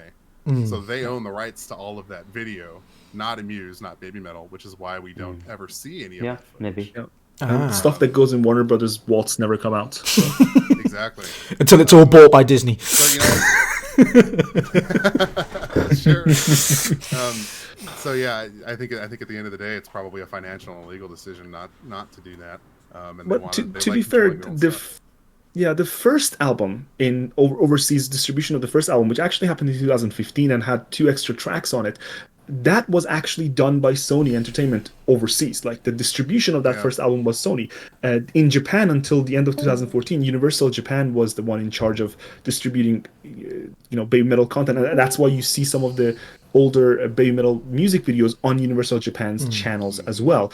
Sakura Gakuen was also under Universal Japan at the time, and as you mentioned, as Kevin mentioned, and Warner Brothers was another potential large entity that they could have collaborated with, but in the end they went with Cooking Vinyl, which is a very independent focused publisher. They generally don't care what the artists do. They let them do what they want. They just take care of the logistics of the distribution. So to me, what that says is, and this is speculation, that the Babymetal management, that Koba wants to retain this level of control over their concept, their public relations, their marketing, and their level of activity. And to let another large entity like Sony, Universal, Warner Brothers, or any others take over that, there will be demands to do more. That is just how it works. Warner Brothers will want full control over their overseas promotions. And I'm not sure Babymetal management is comfortable handing that over. Right? No, I'm not because you would have Moa and Sue on the Tonight Show, not wearing costume, just doing. Well, they could still do have that. Instagram accounts to be, to try and be media influencers. They would take a very Western approach to their style. That's right. That's right. You are exactly right, Cap. That I don't think that is something that they want to touch with a 10-foot pole. And I'm not saying that Amuse as a whole doesn't want that. They certainly do collaborate with Universal. They certainly do collaborate with Sony, with Lantis in Japan. They certainly do that. But I'm just not sure Babymetal's management, which in Amuse, each of the larger artists seem to function as an independent island of their own, right? So Amuse doesn't seem to be extremely hands-on with any of their specific talents. They seem to be their own smaller team of management that makes all the decisions. Amuse just provides the funds and logistics and maybe upper management connections that are necessary, and I'm just not sure Babymetal is comfortable with that. And I don't think it's purely just Koba and lore. I think it does have to do with the girls themselves. They seem to be comfortable with this level of activity that they currently have. I'm not saying they wouldn't want more, but just don't think what they want is an Ariana Grande level of activity overseas, right? So they don't want to become Instagram influencers. They seem to be comfortable compartmentalizing their private lives and their public lives. And in interviews, they would say, my real self is 50% Moa metal or 50% Sue metal. It's not really what you see on stage. And even Koba commented on the fact that Sue seems very confident and strong on stage, but off stage she's not as much. So that's why they make a good dynamic, because Moa is like that and takes care of that off stage. And so I don't know if they're comfortable with that level of promotions. Maybe one day they will be. I don't know. Maybe when they're older, maybe when Moa's done with school, maybe Sue's in school, Sue's done with school, maybe when they have more freedom, they have more independent thought, maybe then they will embrace a more public, more generally Western-like approach to their music and their promotions and their presence. But for now, I think they're comfortable where they are, and I don't think they want to relinquish control to a large entity yet. So, Yeah, I think you hit the nail on the head there, Cap. Yeah, pretty much, man. Pretty much. So, like I said, going back in as well. Obviously, talking about Amuse and all these different kind of record companies and stuff like that. You do tend to forget that it's not just about obviously Amuse. It's not just about Cobra. It is about obviously the lives of these girls as well. Kev said it best before with the Hannah Montana lifestyle. I like that quote when he said that. And yeah, you do kind of get a sense that they probably are doing things. You tend to forget that we know that Moa's in school at the minute. We know she's in university. We know that she's that she could possibly be resting at the minute because we know that she's got a damaged ear as well. We don't know what Sue's doing. We haven't heard much Sue's end. But yeah, you're right. There's nothing saying that Sue's not in school right now or she's not learning an instrument or just having that time off right now. There is probably no better time than this pandemic to just let them go off for 8 months and just go and chill, be Suzuka, be Moa, just be yourselves for 8 months and then just come back when everything's sort of alright. For other groups. That's not uncommon for other groups to do too, right? Especially after a long tour, they spent almost their entire 2019 on the road. They covered a lot of miles. I'm sure they are Platinum Club members of whatever airline they're flying all over the world, multiple times over by now, right? Yeah. So you're right. The pandemic does present a unique opportunity to just take a vacation. But at the same time, anyone who's, worked, because they've done that for 9 years, right? The whole on the road, whether it was with Sakura Gakuin, whether it was with Babymetal, they were always active. Skulky once joked that it's the hardest part-time job we'll never know, right? In terms of how much they actually do behind the scenes, and we never know what they're doing. We know they always have a backlog of songs they've never released. They certainly are working on that. That involves choreography, that involves recording, and that involves lots of other things. So I think, in a sense, even though they do get a time off during this pandemic, if I was in their position, and I used to work before the pandemic ended, I used to work multiple jobs and I was basically busy all the time. When the pandemic hit and I had to be home for 2-3 months, only one of the jobs was able to work, remotely. I felt incomplete. Like I felt like I suddenly had hit a slump that I just couldn't get out of, and was like, what do I do with my life now? So while I think they did enjoy their rest, at the same time, I do think they also missed the stage, right? Because they were always doing so much that suddenly cutting that off and so many shows getting canceled and suddenly doing nothing for 8-9 months, I think that would also hit them badly mentally, even though they get to be Suzuka, they get to be Moa separate and go on with their private lives.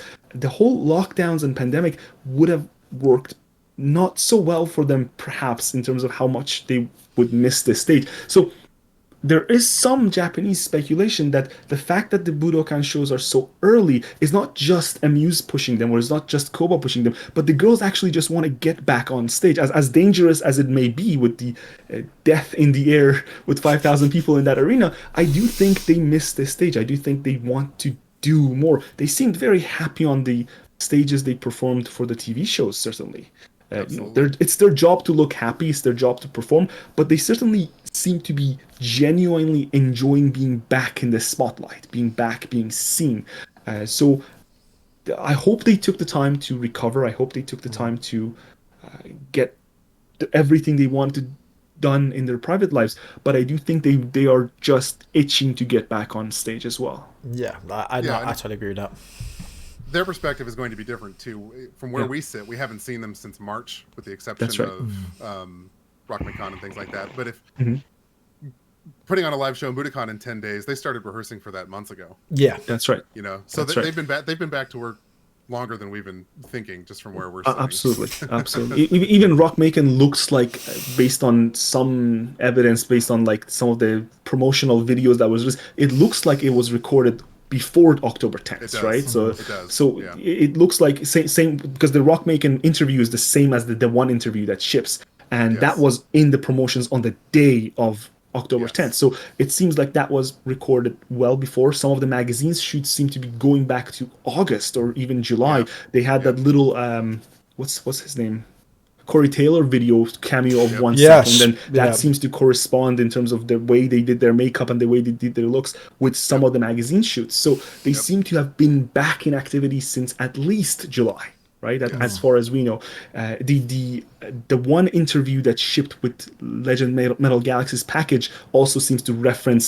Just last week we saw Legend Metal Galaxy. The interview seems to reference that, and then asks Moans too about that. So they certainly seem to be back in activity since at least July, as Kevin says, way longer than we would be aware of it, right? As Yeah. much as we would like to hear more from them, and they're doing 6 Budokan shows in just 10 days, and then another 2 in 10 days, another 4 in a month. So that requires planning, that requires prep, and that requires lots of training and rehearsal, which they would have missed on during the first 6 months of the pandemic, and perhaps you can even see that in Moa losing some muscle definition, Sue's voice a little bit unbalanced at first in her first Song of Tokyo appearance, and then slowly kind of maturing again. So they must have missed their level of activity, and as they certainly do a lot. We just don't see it. And I wish we saw more of it, so we would be able to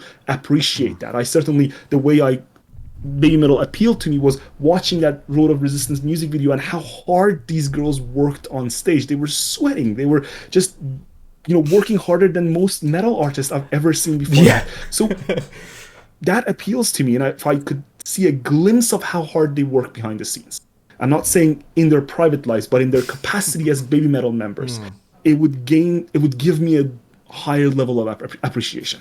Yeah, for sure. Talking about the things that we think that we don't see, I want to talk about the things that we do see, and I've got to ask the chat this as well. How many people bought a Su-Metal dog ball?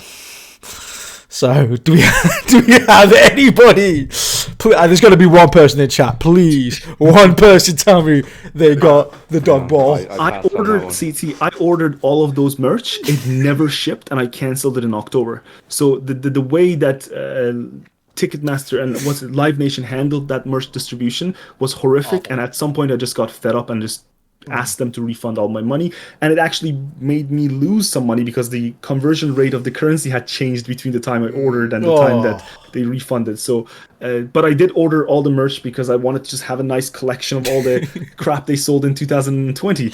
But no, I did return the Wembley and Legend S material that they had sold. So did anybody else pick up anything? At some point I would have owned it. No, I got a lot of things this year, but I didn't go for the dog bowl. I went for the masks and the LMG box set, and I guess the live stream shirts for Wembley and Legend S. But aside from that, no, I skipped on the dog bowl.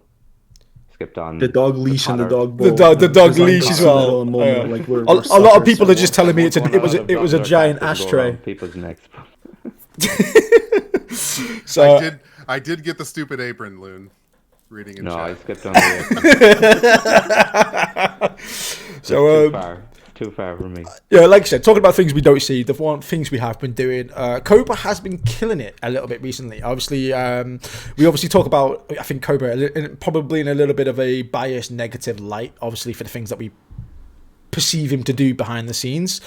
But I must admit, I've very much enjoyed watching Cobra sell merch recently. So sometimes I look at it and I go, oh, more merch, but at the same time I love the way that he presents it. The kid as well, in the kid video with the baby crying, he's trying to grab this kid to sell merch. I can't not look at that and not smile at it. And every time I see him pop up on social media with the little Cobra tag, just so you know it's him. We all know it's him, but the fact that he has to declare it's him anyway. It's been nice in that kind of way as well, that you do see like some design products, like I said, from Sue and from Moa and stuff thrown in. It's not much in terms of maybe what we want, but in terms of obviously being a presence on social media, which they admittedly Babymetal aren't massive on. It has been quite fun. It has been fun to watch, in that respect. I think fans wanted to see Sue and Moa, I guess, promote the stuff rather than, skin tight skeleton suit guy.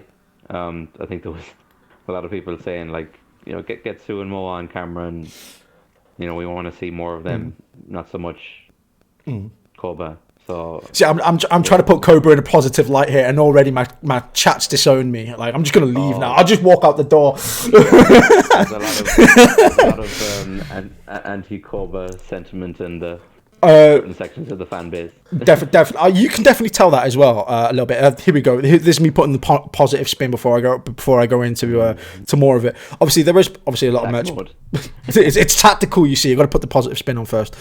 Obviously, there's been a lot of merch being sold as well, which is not what people obviously are happy about. They're still buying. They're still buying. Yeah, it's still getting sold.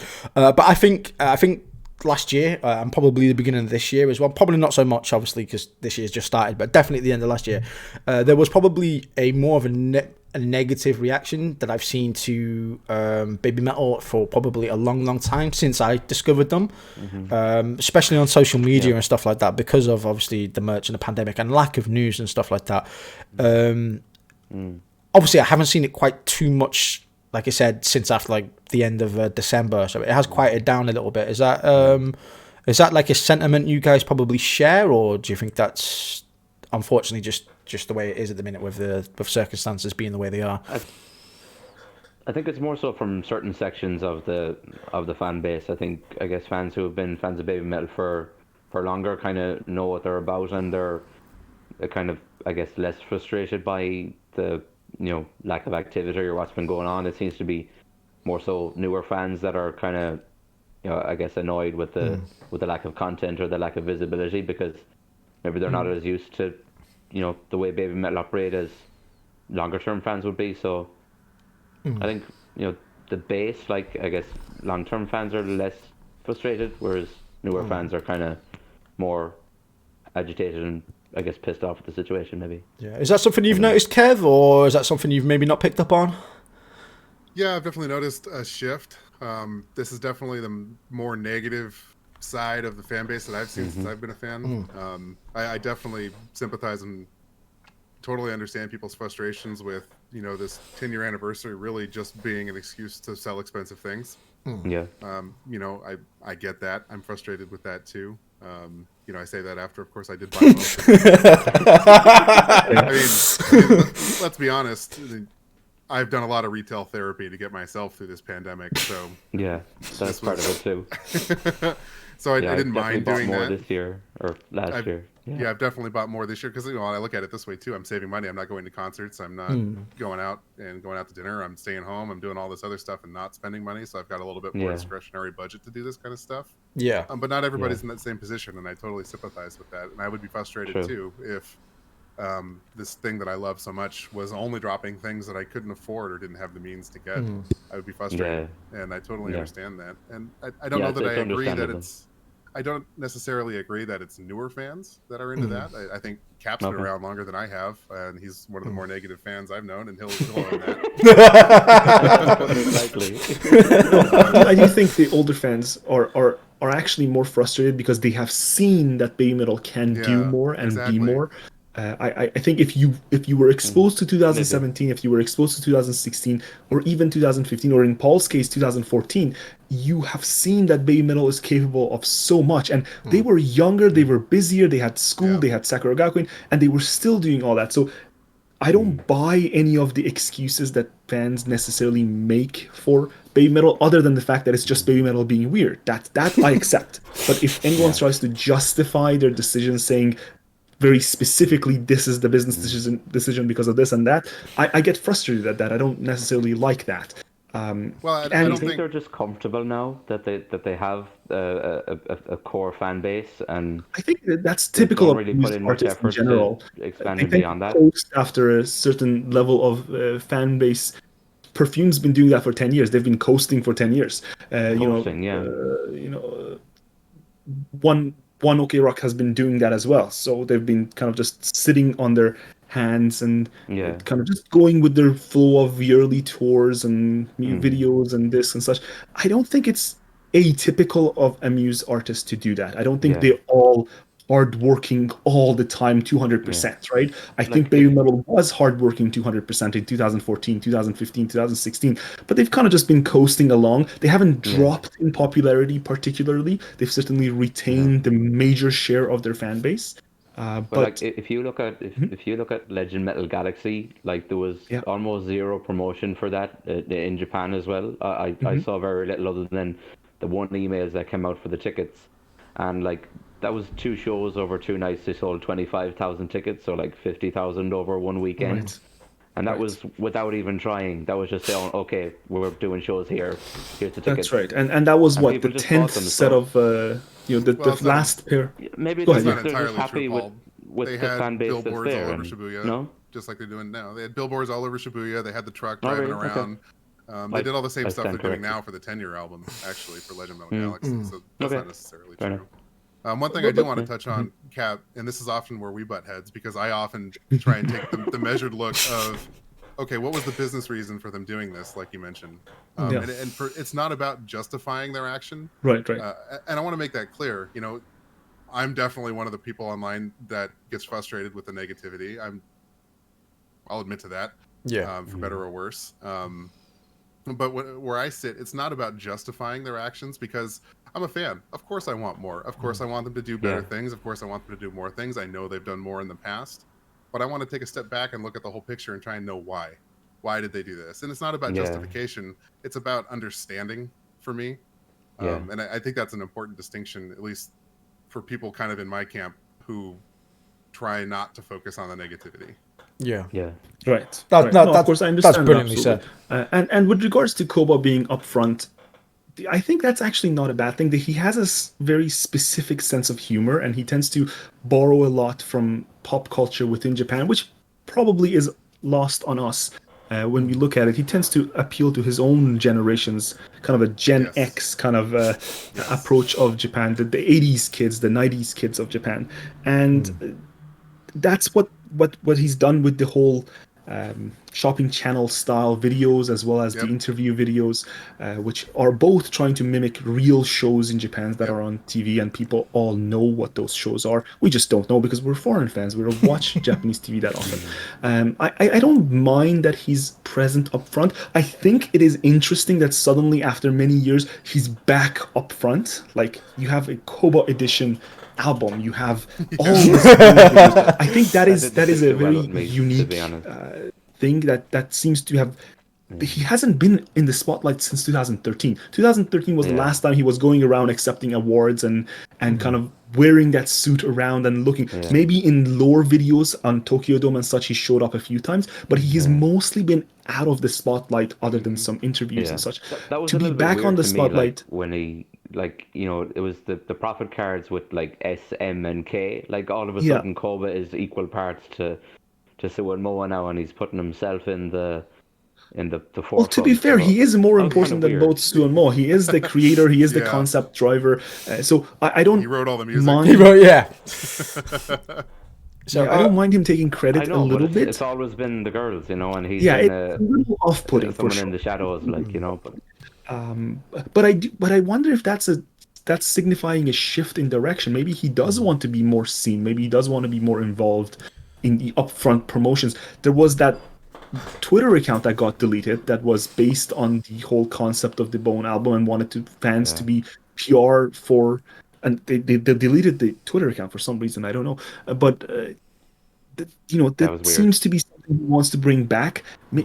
At the same time, Babymetal has always been kind of trial and error. They try something, if it works, they stick with it. If it doesn't work, they abandon it and do something else. So I think this is just another one. They're just dipping their toes into this new style of PR, with the executive producer being upfront, and see how the fans respond to that. And if they don't respond positively, they'll take a different direction. I think at least they're trying to do PR. Yeah. Which is something more than I can say for the last 3 years.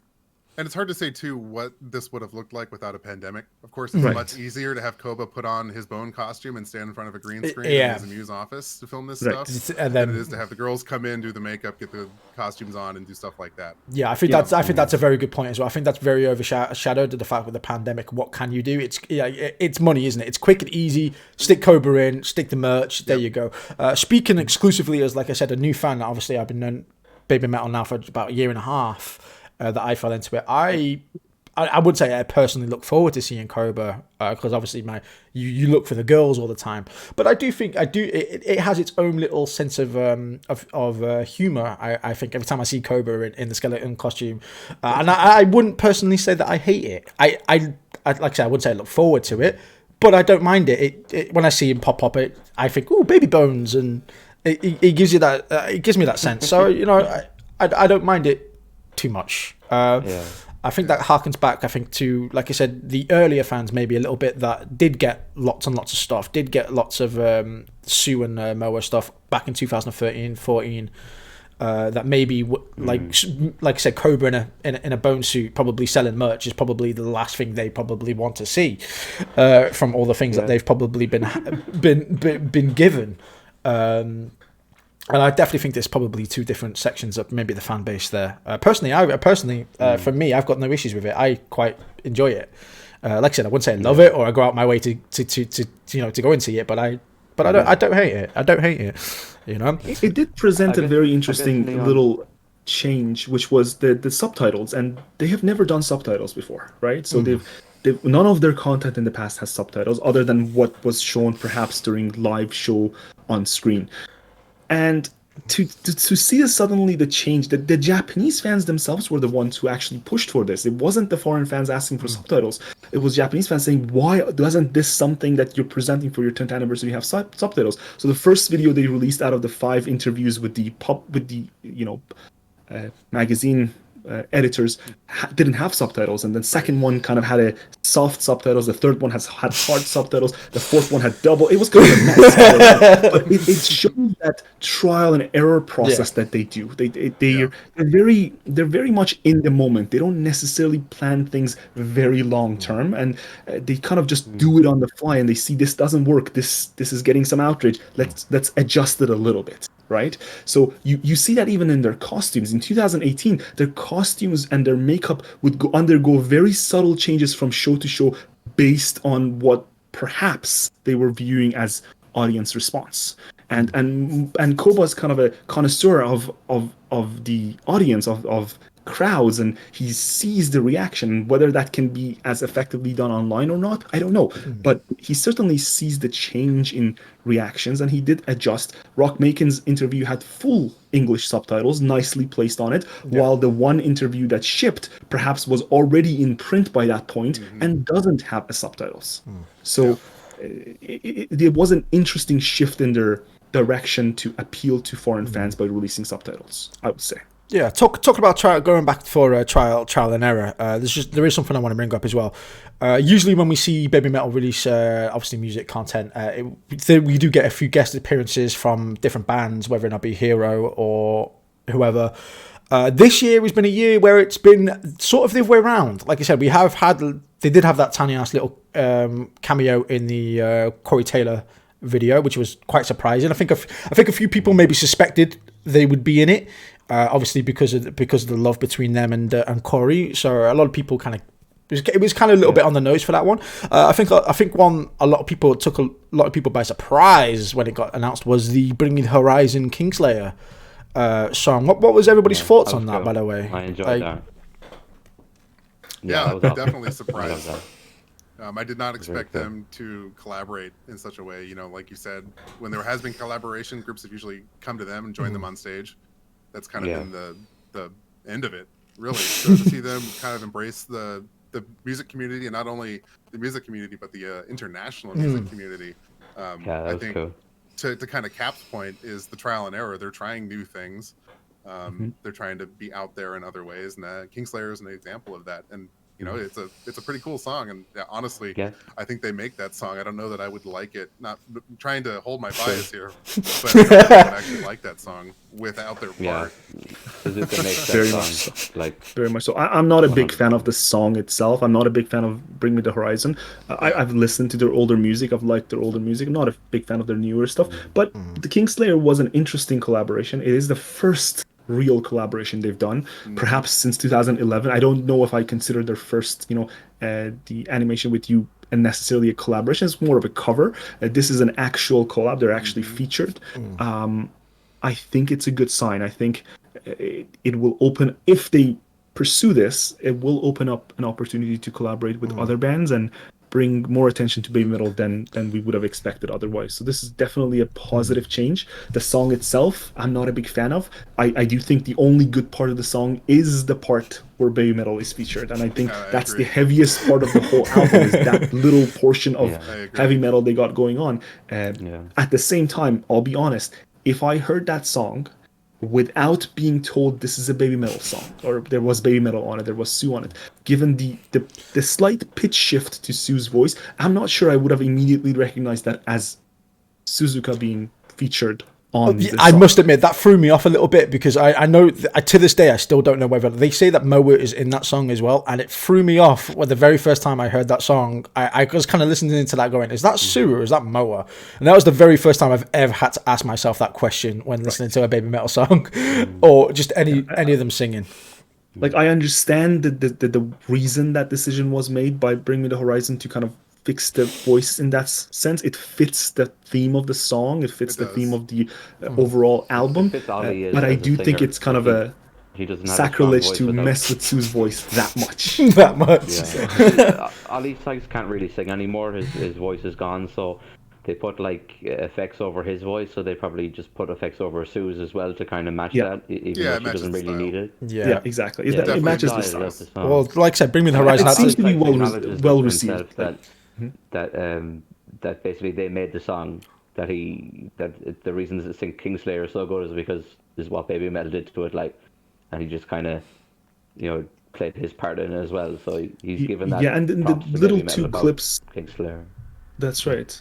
This is going to be like a talks about it. He actually does mention that Babymetal had a very significant role in the creation of that song. Yeah. It wasn't the way that Koba created the Metal Galaxy collaborations, where he just asked them to send some samples in and he kind of mixed it in. No, they were actually actively involved in the back and forth of development of that song, which I think is very nice to see. I think opening has the anybody heard window up to the new Bring Me the Horizon album all the way through? Because the first thing I've got noticed, and I'm a big Bring Me fan, so I absolutely love the new album. By the way, all their songs, like Kingslayer is one of those songs for me personally that every time I listen to, it gets better. It gets better and better and better, and I definitely appreciate the Babymetal parts in that album as well. But there was a lot of people featured on that Bring Me album, but I would say again, this is opinion based, that none of them have the amount of influence in their song as Babymetal did in Kingslayer. And you can definitely rubs off on that song compared to all the rest on that album. Right. And you could definitely tell. Album. I enjoyed the album other than the album is very. They have Mitch Gordon who does video game original soundtracks usually, and he does a very heavy industrial sound. He does add that little taste to the overall album. But I also think there's even in Dear Diary and in Teardrops, there's elements of their travels through Japan being leaked into their album making. Like, they have some taste of pop that's not Western pop kind of leaking into their song making concepts, and I think that's nice to see. I'm not sure whether that's Babymetal doing, kind of having some influence because of Kingslayer, and they kind of adjusting the rest of the album for that, or because the album does feel like a full album, that the songs flow from one to another. And that's nice to see, because a lot of albums today are just singles being put together in one album. But this is one album. If you put it on vinyl and just played it from start to finish, it feels cohesive. It's all connected. And to me, that's nice to see in album design. I'm not a big fan of the album, but I do appreciate musicality of it. So yeah, I just want to retract my statement as well when I said about the collab as well. There's an Amy Lee song on that album as well, which is also really, really great. that's right. So go on, Paul. Yeah, it's a good album. Yeah, just like in terms of collaborations, we got some insight onto collaborations from Herman Lee's Twitch, where he had like the guys from Tom Henson, I want to say, and Scott LePage.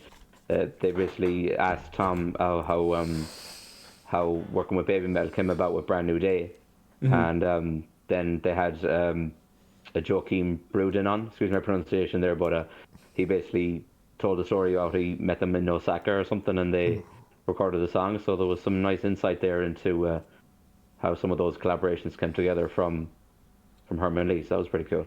Yeah, right. And last year we had F Hero kind of tell us a whole story on his Instagram about how Kobo approached him through email, and he thought Kobo was a gangster at first, and then Googled about him.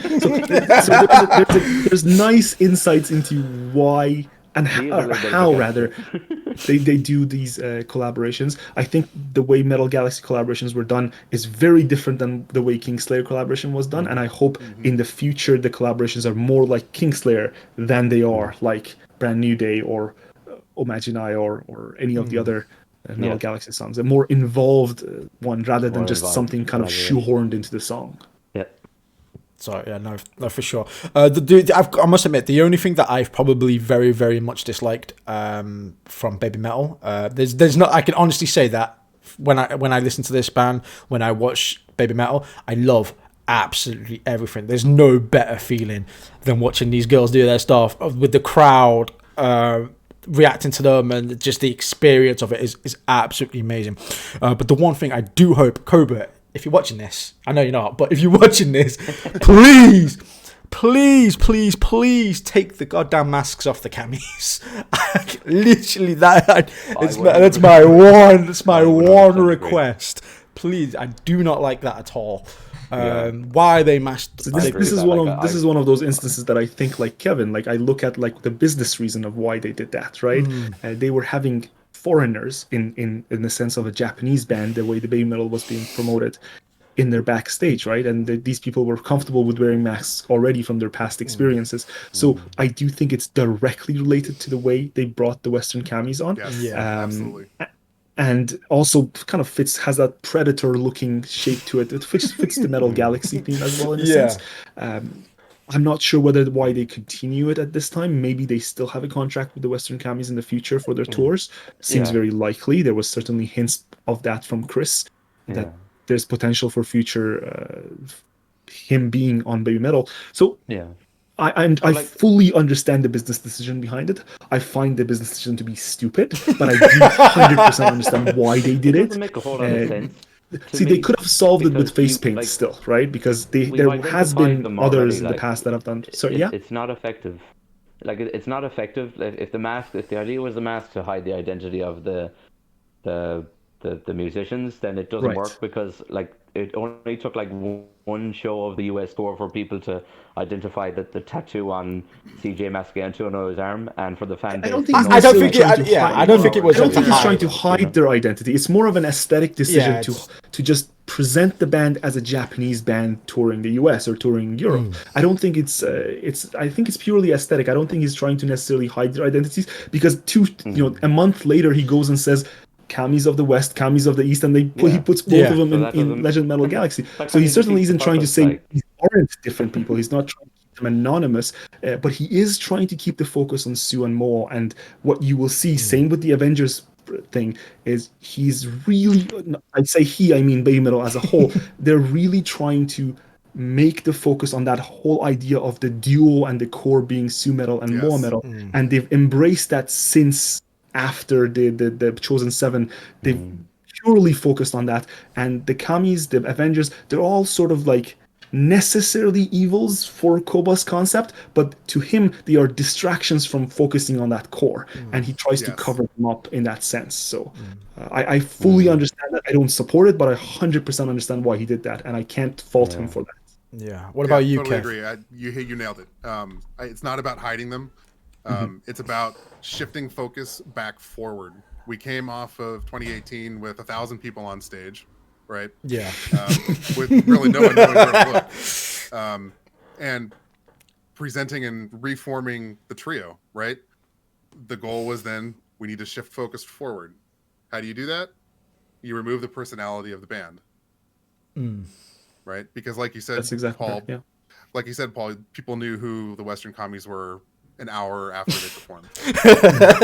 And Koba's not stupid. They're gonna know. People are gonna figure that out really quickly. Yeah, and he knows we know who the Avengers are. Like people were tweeting about Ryo Hayashi after one song in Yokohama. Yep. So you know, and the SG fans immediately recognized Kano, and as soon as Momoko appeared in, and was it in Taiwan or something at a festival or something. You know, there's no. So yeah, I guess it's not hiding because it's obvious to the observant fans who these people are, and they'll be identified immediately. Yeah. So they needed to reestablish their identity as a duo, just like Cap said. Yeah, and putting masks on the Kami was really the way to do that. And you know, I'm sure I don't know anybody who likes the masks. I'm in full agreement. I miss seeing the personality of the Kami on stage. I thought that was something. Like I said. Taking away Omura's pretty face is a travesty. Then it's not that the Kami goes against that, because like he should know that like people love the Kami band solos and the crowd goes crazy when the Kami band solos happen. Like even the Western Kami doing the intro to Kagero in LMG, like the crowd went nuts. Like me and you were standing in the crowd there, Kev. Obviously we felt the energy when Anthony Barone did his like Tommy Gun speed fire drum solo, and the crowd went nuts. So I think he should read the crowd and give the Kami a bit more limelight. Yeah, you know, a bit more respect. Maybe I don't know. Yes and no. I mean, give them more respect. He included the Western and Eastern Kami in 2 songs. We had what, 8? Was it 8? I think 8's the number. That's right. 8 on the stage at the same time. 8 Kami, on stage at the same time, and he took the time to fly them out to Japan to experience being on stage at an arena show in Japan, and I think it's pretty obvious that that's a reward for doing an awesome job carrying us through the US and identifying them in the first place. Calling them Kamis of the West. Kamis of the West. Yeah, so I don't think it's a respect thing. But since the Kami band started, it has never been part of the group. Like it or not, it just is. Right. The focus is what's happening on stage in front. I guess like I like the band. I love the band, but I get it. 2014, 15, 16, when the Kami band was like much more prominent, and like they used to play, Omura and Lita would stand back to back front stage and play their solo, and the crowd would just absolutely love it. So I guess I completely understand that as well. It's just I miss like the Kami of the the white face paint and the white sheets. That's the Kami band I know and love, and I feel that's kind of been taken away from us in a lot of ways, and their role has reduced, especially over the last few years, which kind of sucks for a fan of the Kami band, but it is what it is. Yeah. They still play their instrumentals as well as ever. I think as Kevin said, it's just about a focus thing. They really needed to kind of rebuild their brand up after what happened in 2018, and kind of in a sense in 2017 as well. They kind of dropped off their marketing and PR to zero, even though they were touring all over and they had Legend S and they had Five Fox. So they kind of needed to reestablish themselves, and to put someone up front, they needed to make the focus the girls. Even now with the Avengers, in this case being Momoko, but even before, there was always questions, whether it was on Twitter, whether it was on press, who is this third girl? Because they're, in a sense, they're kind of stuck in this, right? They went with this focus on the 2, and they kind of have to go with it. And to bring the Kamis back forward, I would like that to happen, but I can see why they don't, because it's already confusing enough, right? Yes. You start bringing back staples, and as Kevin says, they were never quote unquote part of Babymetal, but even though we had a staple kind of lineup of 4 or 5 Kamis that were in 99% of the shows, it was the same 4 or 5 Kamis, right, before the Western Kamis came to be, but they were still a separate part from Babymetal's core, Yes. and they really needed to reestablish that. To give the Western commies names and faces that people could see would just make things way more confusing than they were willing to Absolutely. address. And they have zero PR anyway, so they were never going to address it in the first place, which would have made things even worse. So they they've really never needed to named a reestablish kami. that. They've never named a kami, even the Japanese kami. Like they wouldn't even say Mikio's name after he passed. So like Fair enough, but the there's Japanese kami zero were name already recognition for the established kami. instrumentalists in Japan. Omura's established, Bo's established, Hideki had plenty of gigs, and Leta's obviously huge, and Mikio, poor thing, he was a professor, right? He was already, they were all giant musicians in Japan in terms of their instrumentals, and they really didn't need any more introduction, and Koba realized that they really don't need further explanation, right? They were self-explanatory, just being there with their instrumentals, doing their work. And they did get plenty of, like, if you look at the pro shots we have, right? We have like 30 Blu-rays. Up until 2019, the Eastern commies get lots and lots and lots of camera shots. They get their solos. So they are in no way being neglected. Right? I'm sure they don't mind the current state of things. They are happy being there. Though I do think they would have liked to have no mask for Kohaku. But other than that, everything else, I think they're okay with this. And I do think the mask will go away at some point or change at some point. But up until Babymetal management feels comfortable that their core of Suamo is established. This is why I also don't think any of the Avengers will get a third permanent position, because that will just confuse things very quickly, given less than a year or two that they've established their new brand. Yeah, I think the payoff for these things are worth it. The kami like the masks because like it has to beat like putting on like doing makeup for hours before a performance. They just have to slide on a mask and go on stage. So I think to a certain extent it has to be preferable. I don't know about that. I don't know about that. I think makeup's I think makeup's more better than a mask, especially for anything Slipknot go through when they take off their masks halfway through a show, sweating. But no, I think the payoff for these decisions though are worth it. I mean, we look at it sometimes in a little bit too much of a negative light. But the feelings you get, especially with the Legend Metal Galaxy DVD and stuff like that, and the Blu-ray that came from there, seeing the Western Camis, seeing the Eastern Camis all come on stage, seeing all the Avengers on stage from Su and Moa, it felt like a year's worth of build-up to that moment, and there's very few things, very few bands that when you watch their performance, because you know what you're getting with most bands, Metallica are gonna do, like you know what like Trivium are gonna do, you know what Slipknot are gonna do when they do it. But you don't know what Babymetal's gonna do. That's the glorious thing of it. Like we spent a whole year speculating on the camis, speculating on who's gonna be this Avengers, and then in one night, in one DVD, for 50,000 people that are watching, they're all just there. It's just a complete wonderful feeling. It was out of nowhere. Awesome. It was an oh my god moment. Like unbelievable wow moments, first time moments, and that was the most insane show. It is that they've done since Tokyo Dome. I think it was nuts.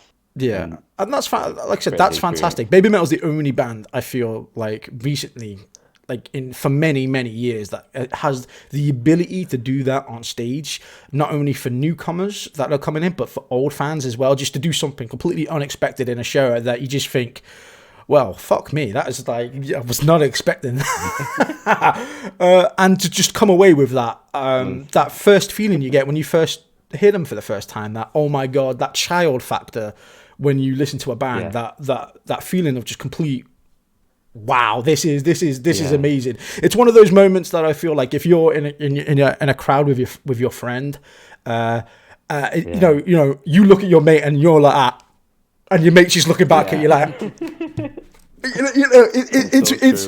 it's one of those moments, and I feel like Babymetal is the best band probably ever to be able to do those moments on a consistent basis. We always go on about these changes and how I don't see it as changes. I see it as an evolution, because they've always been able to do it, from the fact that when they first started to Yui leaving to their performances. Yeah, it took a little bit of a dip, but they adjusted. They came back. They've given us these moments, and they'll do it again. That's the thing. We might not agree on it sometimes. It might look dim and awful, but it won't always be like that. They will and always have just have those spark of performances that you just like, Sue could stay with them too, Leon, because they give you those moments. They give you those moments that keep you interested. And you want that feeling of standing in a crowd and turning to your friend and saying, "Oh my God!" Like jaw drop. Like I can point to a moment when that happened. Basically, when the intro music to IDZ started on day 2 of LMG, like we collectively turned to each other and like, IDZ, oh my God, they're actually going to play this song, and people just went nuts. Some people were crying. Babymetal just gives you those moments, and that's what keeps people, fixed on them and so interested in what they do. So it goes back to when I saw them as well. I seen them in Manchester, and the people. There was a lot of debate whether or not on the tour whether or not they were going to play BMC. Because they hadn't played it in any of the other shows. So when I was in Manchester, although I couldn't help myself, obviously doing what I do. Obviously, I do react to content and stuff like that. So I did get a little bit spoiled ahead of time. So I knew it was coming.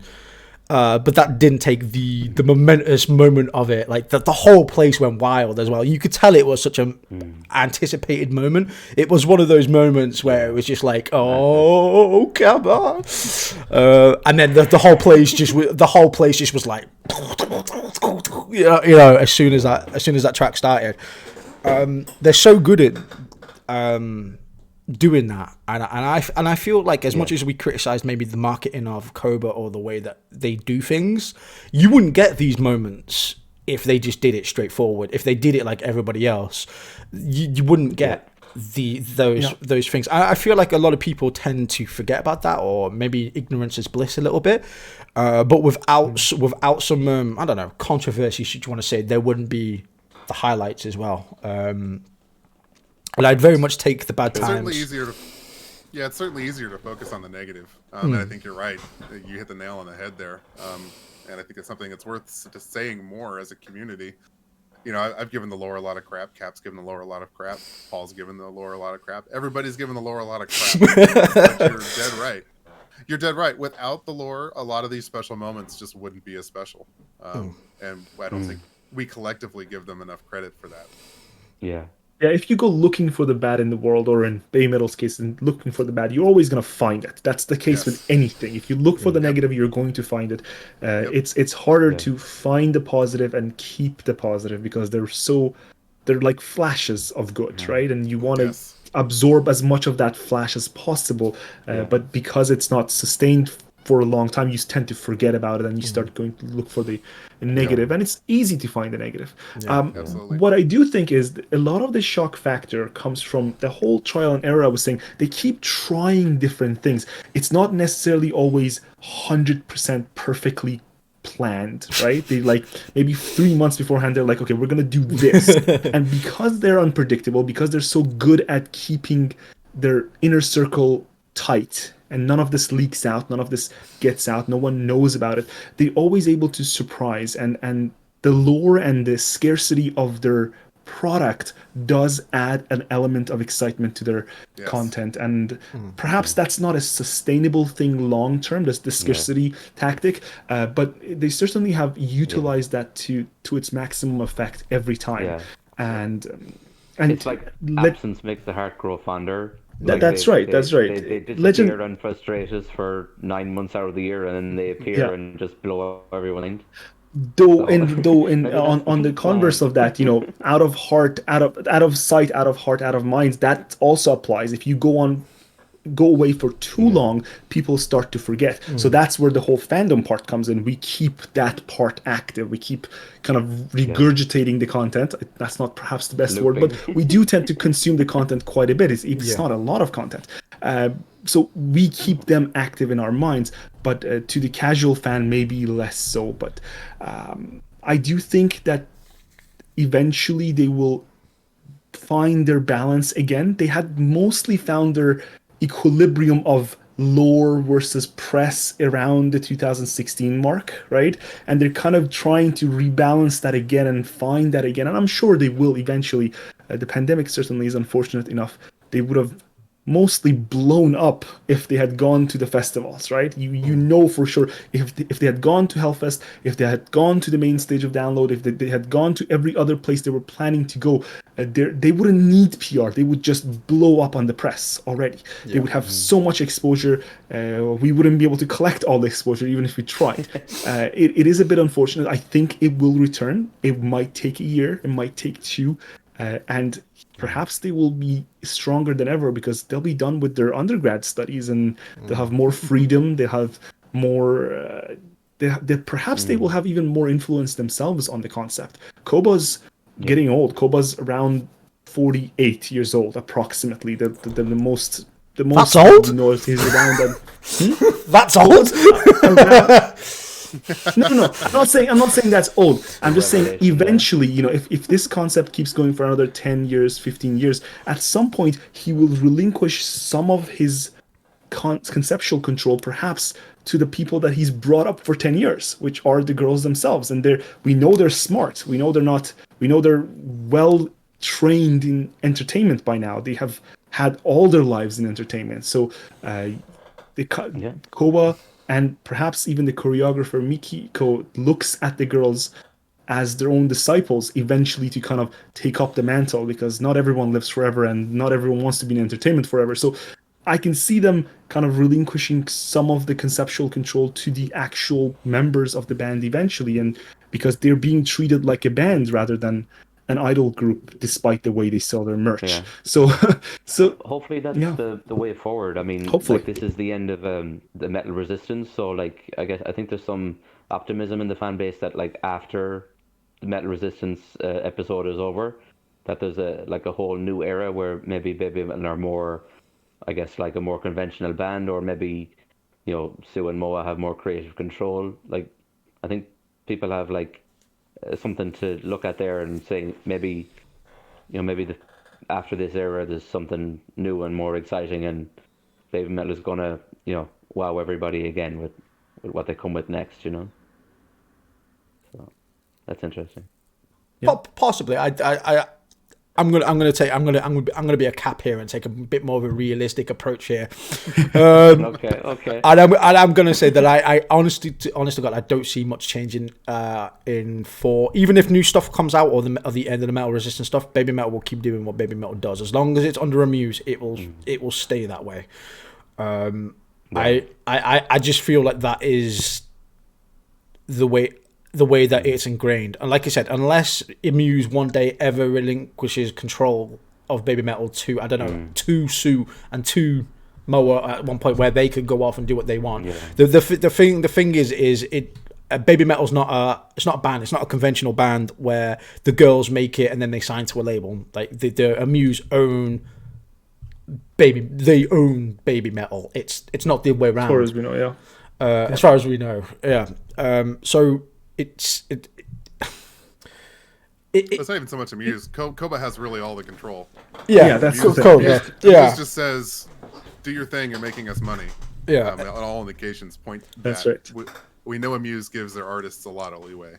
Yes. If it was truly Amuse pushing this particular business model, I think you'd see it in some of their other groups as well. And we know from listening to board meetings that Babymetal operates mostly independent of Amuse. That's right. Really. Yeah. That's right. And at the same time, you say that Babymetal won't change even after Metal Resistance is over, but at the same time, change is kind of what has defined Babymetal in the last 10 years. Every year, sometimes even within the same year, the concept has shifted from one thing to another. They're always trying new things. That's what shocks us. That's what excites us. That's what grabs our attention, because the change is their constant. And even if the underlying marketing, PR, and lore foundation doesn't change, what we see, what the spectacle we see, the music we hear, it is constantly changing. It is constantly improving, sometimes going 2 steps back, 3 steps forward, and vice versa. So it will keep changing. And I do think that even if the underlying, you know, system of the group doesn't change, I think we'll still find the changes exciting enough, because that's what we've liked about it. That's what you found interesting. That's what I've found interesting. Yeah. Because they're always changing, because they're always trying new things. Just in 2018, they went through 3 different costumes, right? 2 that we saw on tour, and then the Australia one was a slightly modified version again. And they kept changing their choreography system. They kept changing their Kami's looks, and they're always trying new things. Even what we would consider as fans their lowest point being 2018, they still had constant change during that. They were constantly experimenting, seeing what works. One day they had this insane makeup on the girls, the other day they had very light makeup on the girls. They wanted to see what the audience responds to, and they are still doing that. Whether it's the costume changes, whether it's the Avengers, whether it's the Kamis being covered up, the way they conduct their tour. Yeah. Cap, I guess it seems like they've kind of settled on one Avenger at the moment. It's pretty no one else is available. No, everybody else. I'm available. For everybody, do they think that Momoko will continue as the sole Avenger without ever being officially recognized, and that will be the future, or will they eventually settle on a third person? Will they go back to 2? What do you guys think about? I think the they're changes going forward. They're going to do what they do. We really can't predict what's going to happen with the Avengers. Some people say, "Oh, Momoko's been the Avenger for a year." No, not really. She was the Avenger for 7, 8 shows at the end of the tour in Europe, and then nothing until Song of Tokyo. Right? That's a whole gap. Sure, she was still, perhaps rehearsing behind the scenes and preparing, but to us, she's only been the Avenger for 5 TV shows. That doesn't tell us, oh, this is absolutely going to be the Avenger all the time going forward. Just like how the Kamis, Bo was their bassist for 99% of their shows up until they changed him, right? Up until they put a white American in his place for the US tour and the EU tour. Yeah, and unless something excluding the Avengers we know, right. Assuming that they're not comfortable bringing in somebody completely different, and Riho, Momoko, and Kano are the Avengers, and that's all they're ever going to be to Babymetal. Nobody else. Yeah, you can definitely infer and connect the dots. Riho's off doing her own thing. She's signed to a new label. She's doing music. She's gone. True. We're she's never gone. seeing her again. Yeah. Kano's doing 1-5. We're never seeing her again. But she's still with Amuse, so there's still a chance for that. But she's still with Amuse. Yeah, but that's right. Amuse is they're doing a lot. They're really pushing 1-5 as the hybrid idol fashion influencer thing. They're doing a ton of stuff. Kano just does not have time, I don't think, for Babymetal. Right. Process of elimination, Momoko is the Avenger. For the foreseeable future, at least. For the foreseeable does she future. continue as an Avenger, or does she ever get official recognition as a member? I think that will come one day. I don't know. I think that depends on how willing they are to bring in new talent. There might become a time where Momoko either doesn't want to do it. I don't think that's likely, because she's literally living her dream. Or she's just not available. She's loving it. She gets hurt. All manner of things could happen, and it's going to be what level are they comfortable bringing in a 4th person at this point to cover an Avenger role. I'll do it. I think it's a really interesting question, though, to ponder. Will she become a third official member or not? My heart would love that. I love that girl. She's awesome. I would like it too. She's amazing. She was my SG Oshi while she was there. So that would be really great. But I just don't know. Because they are, like Cap said, they're pushing. They've spent so much time and energy shifting the focus to Babymetal being 2 people. Yeah. We saw that in the masks, the Avengers, right? The way they cover them on video. They've spent so much energy focusing the group down to 2 people to include all of the interviews they gave throughout the entirety of 2019, and right. what we're seeing in early 2020 in the written stuff. So much time has been spent emphasizing Babymetal is two people and two people only. So the rational part of my brain thinks, no, we will never see an Avenger become a third person. So right. but it's really That's interesting. what I to think talk as about. well. Yeah. Cap agrees. Because Liam, how do you feel no, about it? See, I agree with what Kevin's saying because what I'm seeing is Babymetal has finally settled on a norm that if they were to start shifting that again, they're going to have another problem on their hand. They're going to have to try from scratch, trying to build up all this concept again. Is it a problem though? Is it a problem? Like you said, you've said yourself, Babymetal. The greatest thing they do is change throughout. Like it is change. I don't see them. I don't see it as a negative if they were to make one of the Avengers permanent. I think there's a bit of a how would I call this?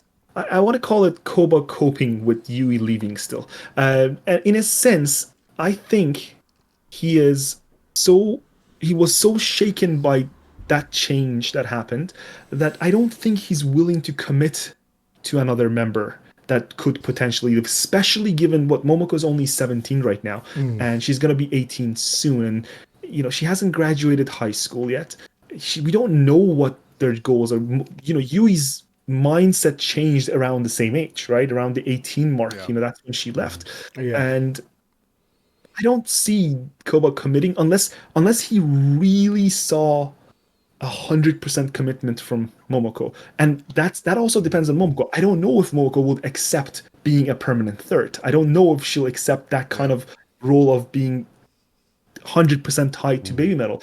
At the same time, she has no shortage of experience in entertainment herself, and her father is a very prominent comedian in Japan. So she certainly has the connections. She certainly has someone who can advocate on her behalf if necessary. Yeah. So there's the influence factor. But at the same time, so far what we've seen is she has no role in interviews. She has no role in photo shoots, magazines. The way the camera focuses on them, the way they presented, whether it's on TV shows or otherwise. She really only has a role on stage of being the Yui filler role, right? She's like the Cammy of dance. I kind of call her because she In a doesn't sense, that's what appear the approach is. with Babymetal. Yeah. She's the dance Cammy. That's right. in many ways now. And I would love for them to figure it out.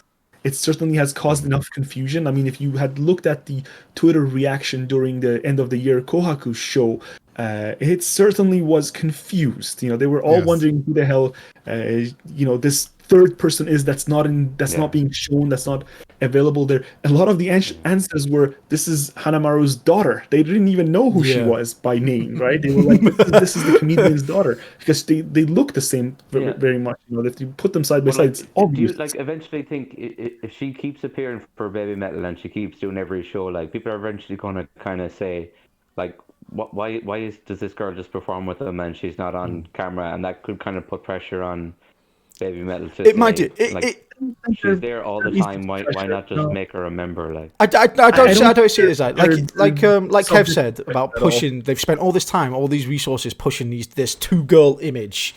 You could still have Momoko there performing as a friend. The thing is even if the sole Babymetal focus is just on Sue and just on Moa now, forever and ever and ever, there will always be a third there. I think the thing is now is I think Cobra's accepted, and I think the fans have accepted that watching three girls instead of two on a stage is more aesthetically pleasing.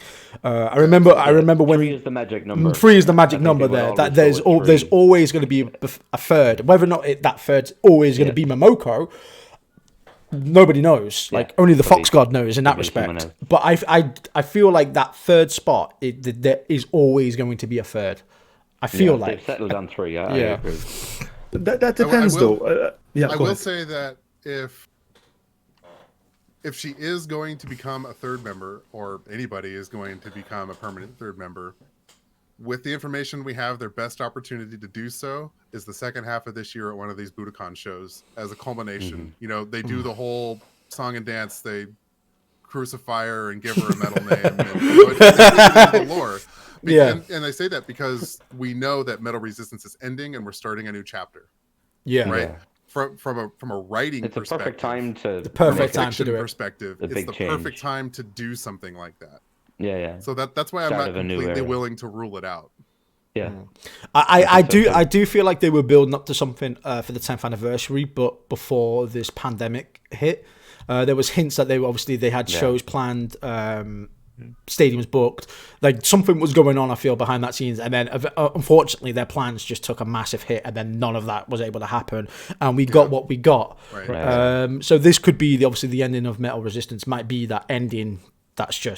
Maybe that's just what they're waiting for. Maybe that's why we're not hearing anything. Maybe they're just waiting for that moment to do this big thing, but unfortunately they just can't at the minute because unfortunately the world is in the state it's in. And like who knows what their plans were like. We don't know what 2020 was supposed to be like, what was in their plans, what didn't materialize. You know there could have been so much more, there could have been so many more changes. We just really don't know, you know. If Metal Resistance finishes with Momoko getting crucified and Sue ringing that gong one last time, I'd be happy with that. That would be, that's just how it needs to end. Crucifixion. That's it. Yeah.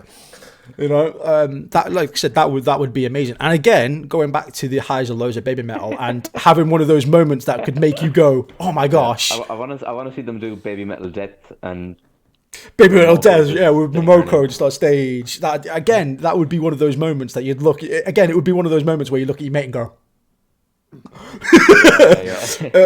There's room in the lore for all of that stuff to happen, which is why you can't rule it out. And I guess again, one of the benefits of the lore is they can do whatever they want with stuff like that. Exactly.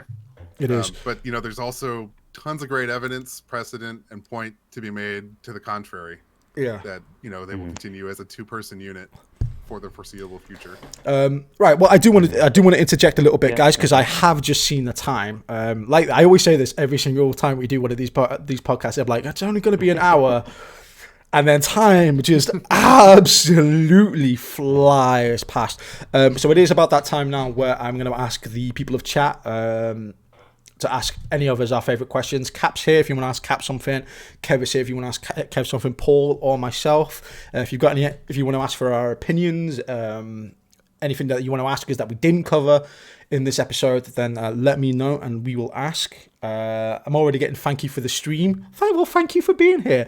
But it's the questions I'm really after. So if there's anything we haven't covered or anything you would like us to touch upon, or if you have a personal question for any of my guests in this episode, then feel free to ask. Feel free to request. Good's already like, when is the next podcast? I have plans not to make this one a massive gap like these 2 episodes were. I did plan on doing... I messaged these guys originally, I think it was November, because I planned to do this episode in December. Unfortunately, I suffer from cluster headache, so I was ill for 3 weeks. Unfortunately, I had another bout. And then by the time I recovered, it was Christmas. And then Christmas and then New Year. So I kind of said to myself, I'll do it coming back or once January and New Year's out the way and everybody's like, got, the alcohol out their system. Apart from Paul, who's been drinking JD or he hasn't stopped since Christmas Day. He's still drinking. So the next episode will not be nowhere near as long as a gap as it has been for this one. So I can only apologize for that one, but I do have plans for the next episode and for my guests and what I plan to do. So stay tuned for that one.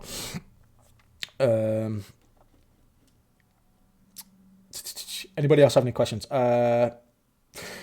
Baby's like, I'd like to stab Neon. Thank you guys. You said the nicest things. So feel free. Say.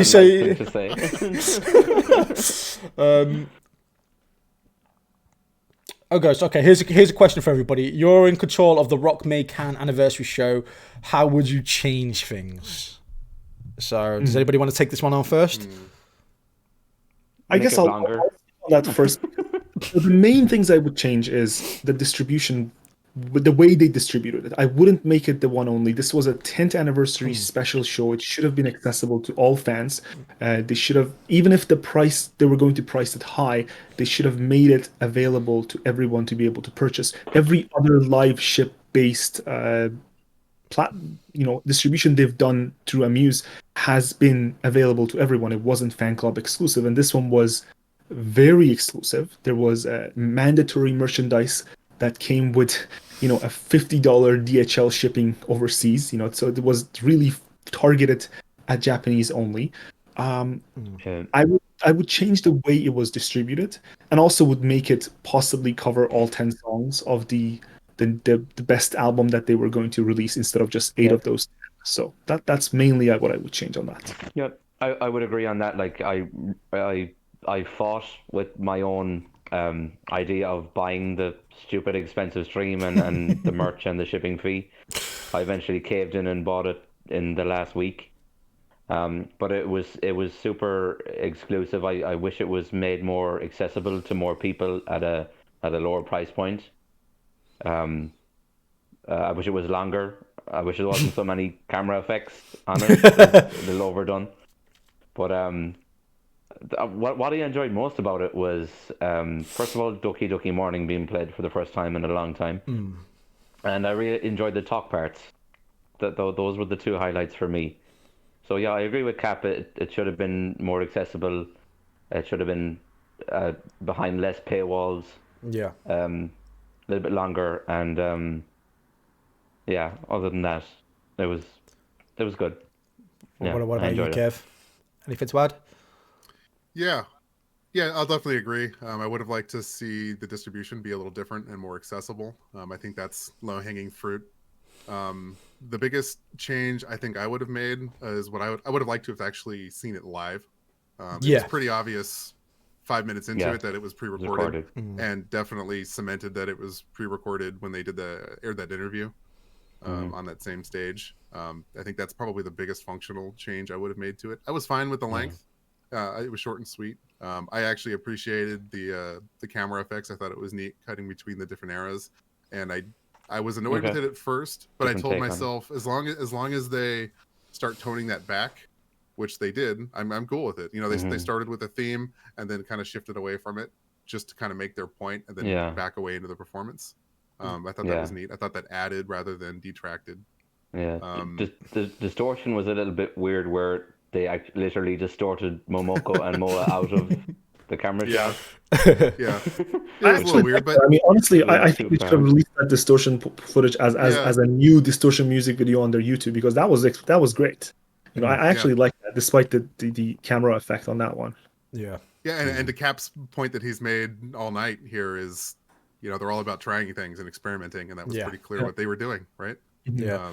And some people are going to like it, some people aren't. So, new question. Number one Babymetal song, guys. Go. I'm going to put Paul on the spot first. Go. Favorite Babymetal song? IDZ. Kev? Oh, man. One Dai Sakusen. So, Cap? Black Babymetal. Honestly, I'd be hard if you had asked me in early 2019. I would still say IDZ, but I would now say probably Headbanger is a more representative song of what Babymetal is, and that's my number one. Yeah, fair enough. My favorite song keeps changing. Is like every time I listen to the CD, like my favorite song literally is like all of them. I keep going from one to one. But the song I'm like really really on at the minute is I'm gonna go with Kev on this one. As One Diary. For some strange reason, I've got that one as my bitty notification every time I get a bitty on Twitch at the minute, and I just love it. I just can't get enough of that song right now, which is great. Yeah. Honorable mention to Megitsune, Syncopation, and Headbanger. Yes, for sure. If you could go to a Babymetal concert except Japan or your country, including UK and USA, what country would you want to see a Babymetal live show in? Ooh, that's a great question. I'm gonna have to think about that one. I would have liked to see the Russian shows. There's a massive fandom in Russia that barely ever gets attention, because some of them are within our communities as well, but because of the language barrier, they generally don't intermingle with the Western fandom. Yeah, they are absolutely massive. They are perhaps rivals our Reddit, base. Yeah. easily. And I would have loved to see their excitement for their first ever shows, especially in Moscow. So they had an 8,000 person arena, a hockey rink actually. Hockey arena. Yeah, hockey arena, and that It was they had. cold. They, They needed sleeves. That's right, and I would have loved to see that one. But at the same time, I also want to see their first proper Southeast Asian tour because they also have a massive base in places like Indonesia, Malaysia, Philippines, and the sure, in terms of prices things are going to be different, but in terms of just the sheer excitement, I want to see them for their first show and what they do. Seeing Babymetal after all these years of being their fans, if you It's look sad at because that was in the plan for 2020. They that's had right. arranged their first Moa commented on that, saying they really Southeast want to go Asia back tour and do and something bigger for their Southeast Asian. Yeah. yeah. My answer to that question would be kind of it's two answers. Spain. I had tickets to see them in Spain last year, Right. and I really wanted to see them there because I know a lot of Spanish Babymetal fans are good friends of mine, and they have been really wanting Babymetal to play in Spain. So I was so looking forward to seeing them in Madrid and then getting the train with a bunch of Spanish kitsune to Barcelona and seeing like two big shows. So that's one. New York, because I made a promise to a couple of New York kitsunes that when Babymetal play there again, I'm gonna make the trip out there, see him with Brian and Rob and Lorenzo. Yeah. Shout out to some of the New York Kitsune. I want to see him in New York City. Yeah, that's a big one for me. Yeah, that's something I would I was going to experience. say Spain as well. There's obviously there's so many people here, but like so many people that have built a massive relationship, going to gigs and have friends now all over the world and stuff like that. So I can't wait until, like you said, the world kind of goes back to normal where I can start doing stuff like that, taking my YouTube channel to all these different shows and meeting people and stuff like that. I've been dying to do that now for ages, but I've just unfortunately not been able to. I'm gonna fling some. Yeah, go ahead. I'm gonna fling something different out for my answer, and I would love to go and see Babymetal at a festival. So seeing I said I can't pick one from my own country, which would be Download, I would say maybe something like Rock and Ring or something like that. That would be, I think, a good one for me. Just the atmosphere, the different bands there, and then just to have Babymetal on the main stage with the massive ass crowd of like 100,000 people. It just seems like a good time for me. So yeah, I would do that. Their first show in South America would also be pretty incredible to go to. Yeah, That's sure. high on my For that's high on my list. I want to see him in Brazil. For sure. I know some Babymetal fans in Brazil, and I want to see him with Facundo in Argentina. That would be a dream. Argentinian crowds are He's epic for the Babymetal community. We've got another question as well. Buenos Aires with Facu would be awesome. If the Olympics had gone ahead, which Babymetal song would you have as an opening or closing ceremony? Oh, great question. Karate. Awesome question. Oh, karate? Karate. I would say the one. I would say the one as well. I would have the one at a closing ceremony. It's kind of about everybody coming together as the one, like the whole world. So yeah, I think that would be fitting. Would be perfect. I've got to agree on that one. That Certainly, would be my pick. Both of them would be fitting. I'm going to change my answer and go with something from Metal Galaxy. I think Shine and Arcadia would be also pretty good Olympic type stage songs. They're very short. They're very to the point, and in case of Arcadia, the message is quite positive. Yeah, and Arcadia would be awesome. Yeah, I think that's definitely a good choice. Yeah, the I pick message in Karate Arcadia because of the cultural significance. That's right. Of it. I think it definitely represents Japan and the fighting spirit of the Olympics very well. Yeah, good for sure. We got another question here. But honestly, if they were to feature in Olympics, I would have expected Koba to come up with a new song perfectly fitted for that occasion. A lot of artists do that when there's Olympics happening in their countries. That's true. I got another question. Will Babymetal go to South America? I don't know whether someday. So yeah, I don't see why not. I think they will do at one point. We've got a dual question here from Good, who goes, what are the guests' thoughts on the next album? Do you reckon it will be a 2021 release or maybe a 2022? And also, what band would you like to have Babymetal collaborate with on that album? I think 2022 at the earliest. I think if there was a glimmer of hope for 2021, the pandemic completely shifted that. Yeah. Right. I think between Baby Metal and Metal Resistance was 3 years. Is that Yeah. right, Cap? Yeah, And that sounds about and then another 3 years to Metal Galaxy. Metal Galaxy certainly was delayed. I think 3.5 years Yeah. or so. Yeah. Yeah. Yeah. So I Baby think honestly Metal was think, 2014. Metal Resistance was 2016. Okay, so And 2 Metal years Galaxy between was the first album. 2019. But in a Yeah. sense, if you think about it, the first album itself took 4 years, right? If you Right. want to count for that like that, from their Right. Yeah. debut to the first album. I think they've Yeah, so always I- kind of considered their first album not so much as an album, but kind of a greatest hits as to what they had done up to that point.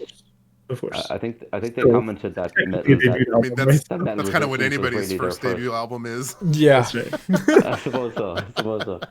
Um, But I think I they think kind of said that Metal Resistance was their first like album that they actually Mhm. sat down and like wrote or got into a studio and just did in one. Yeah. I think. Yeah. I don't know. Honestly, depends on the world. If the pandemic starts to subside, and there's not necessarily, see, even the experts aren't sure what's going to happen, right? We really don't know what's going to happen. If it Yeah, does, nobody knows. then I would say either an announcement or a release on Fox Day 2022 seems like a potential possible album date. It would fit with their theme, Yeah. and then do a Yeah. proper world tour in 2022 if things opened up. Yeah. I feel like Yeah, that's the way I still things are think that's a going. little too early because they It is a like bit well, early. and like most groups, they like to drop singles first. Like we That's right. started getting teased on Yeah. Metal Galaxy via single That's right. what, Yeah. 2 years before the album dropped, right? Yeah.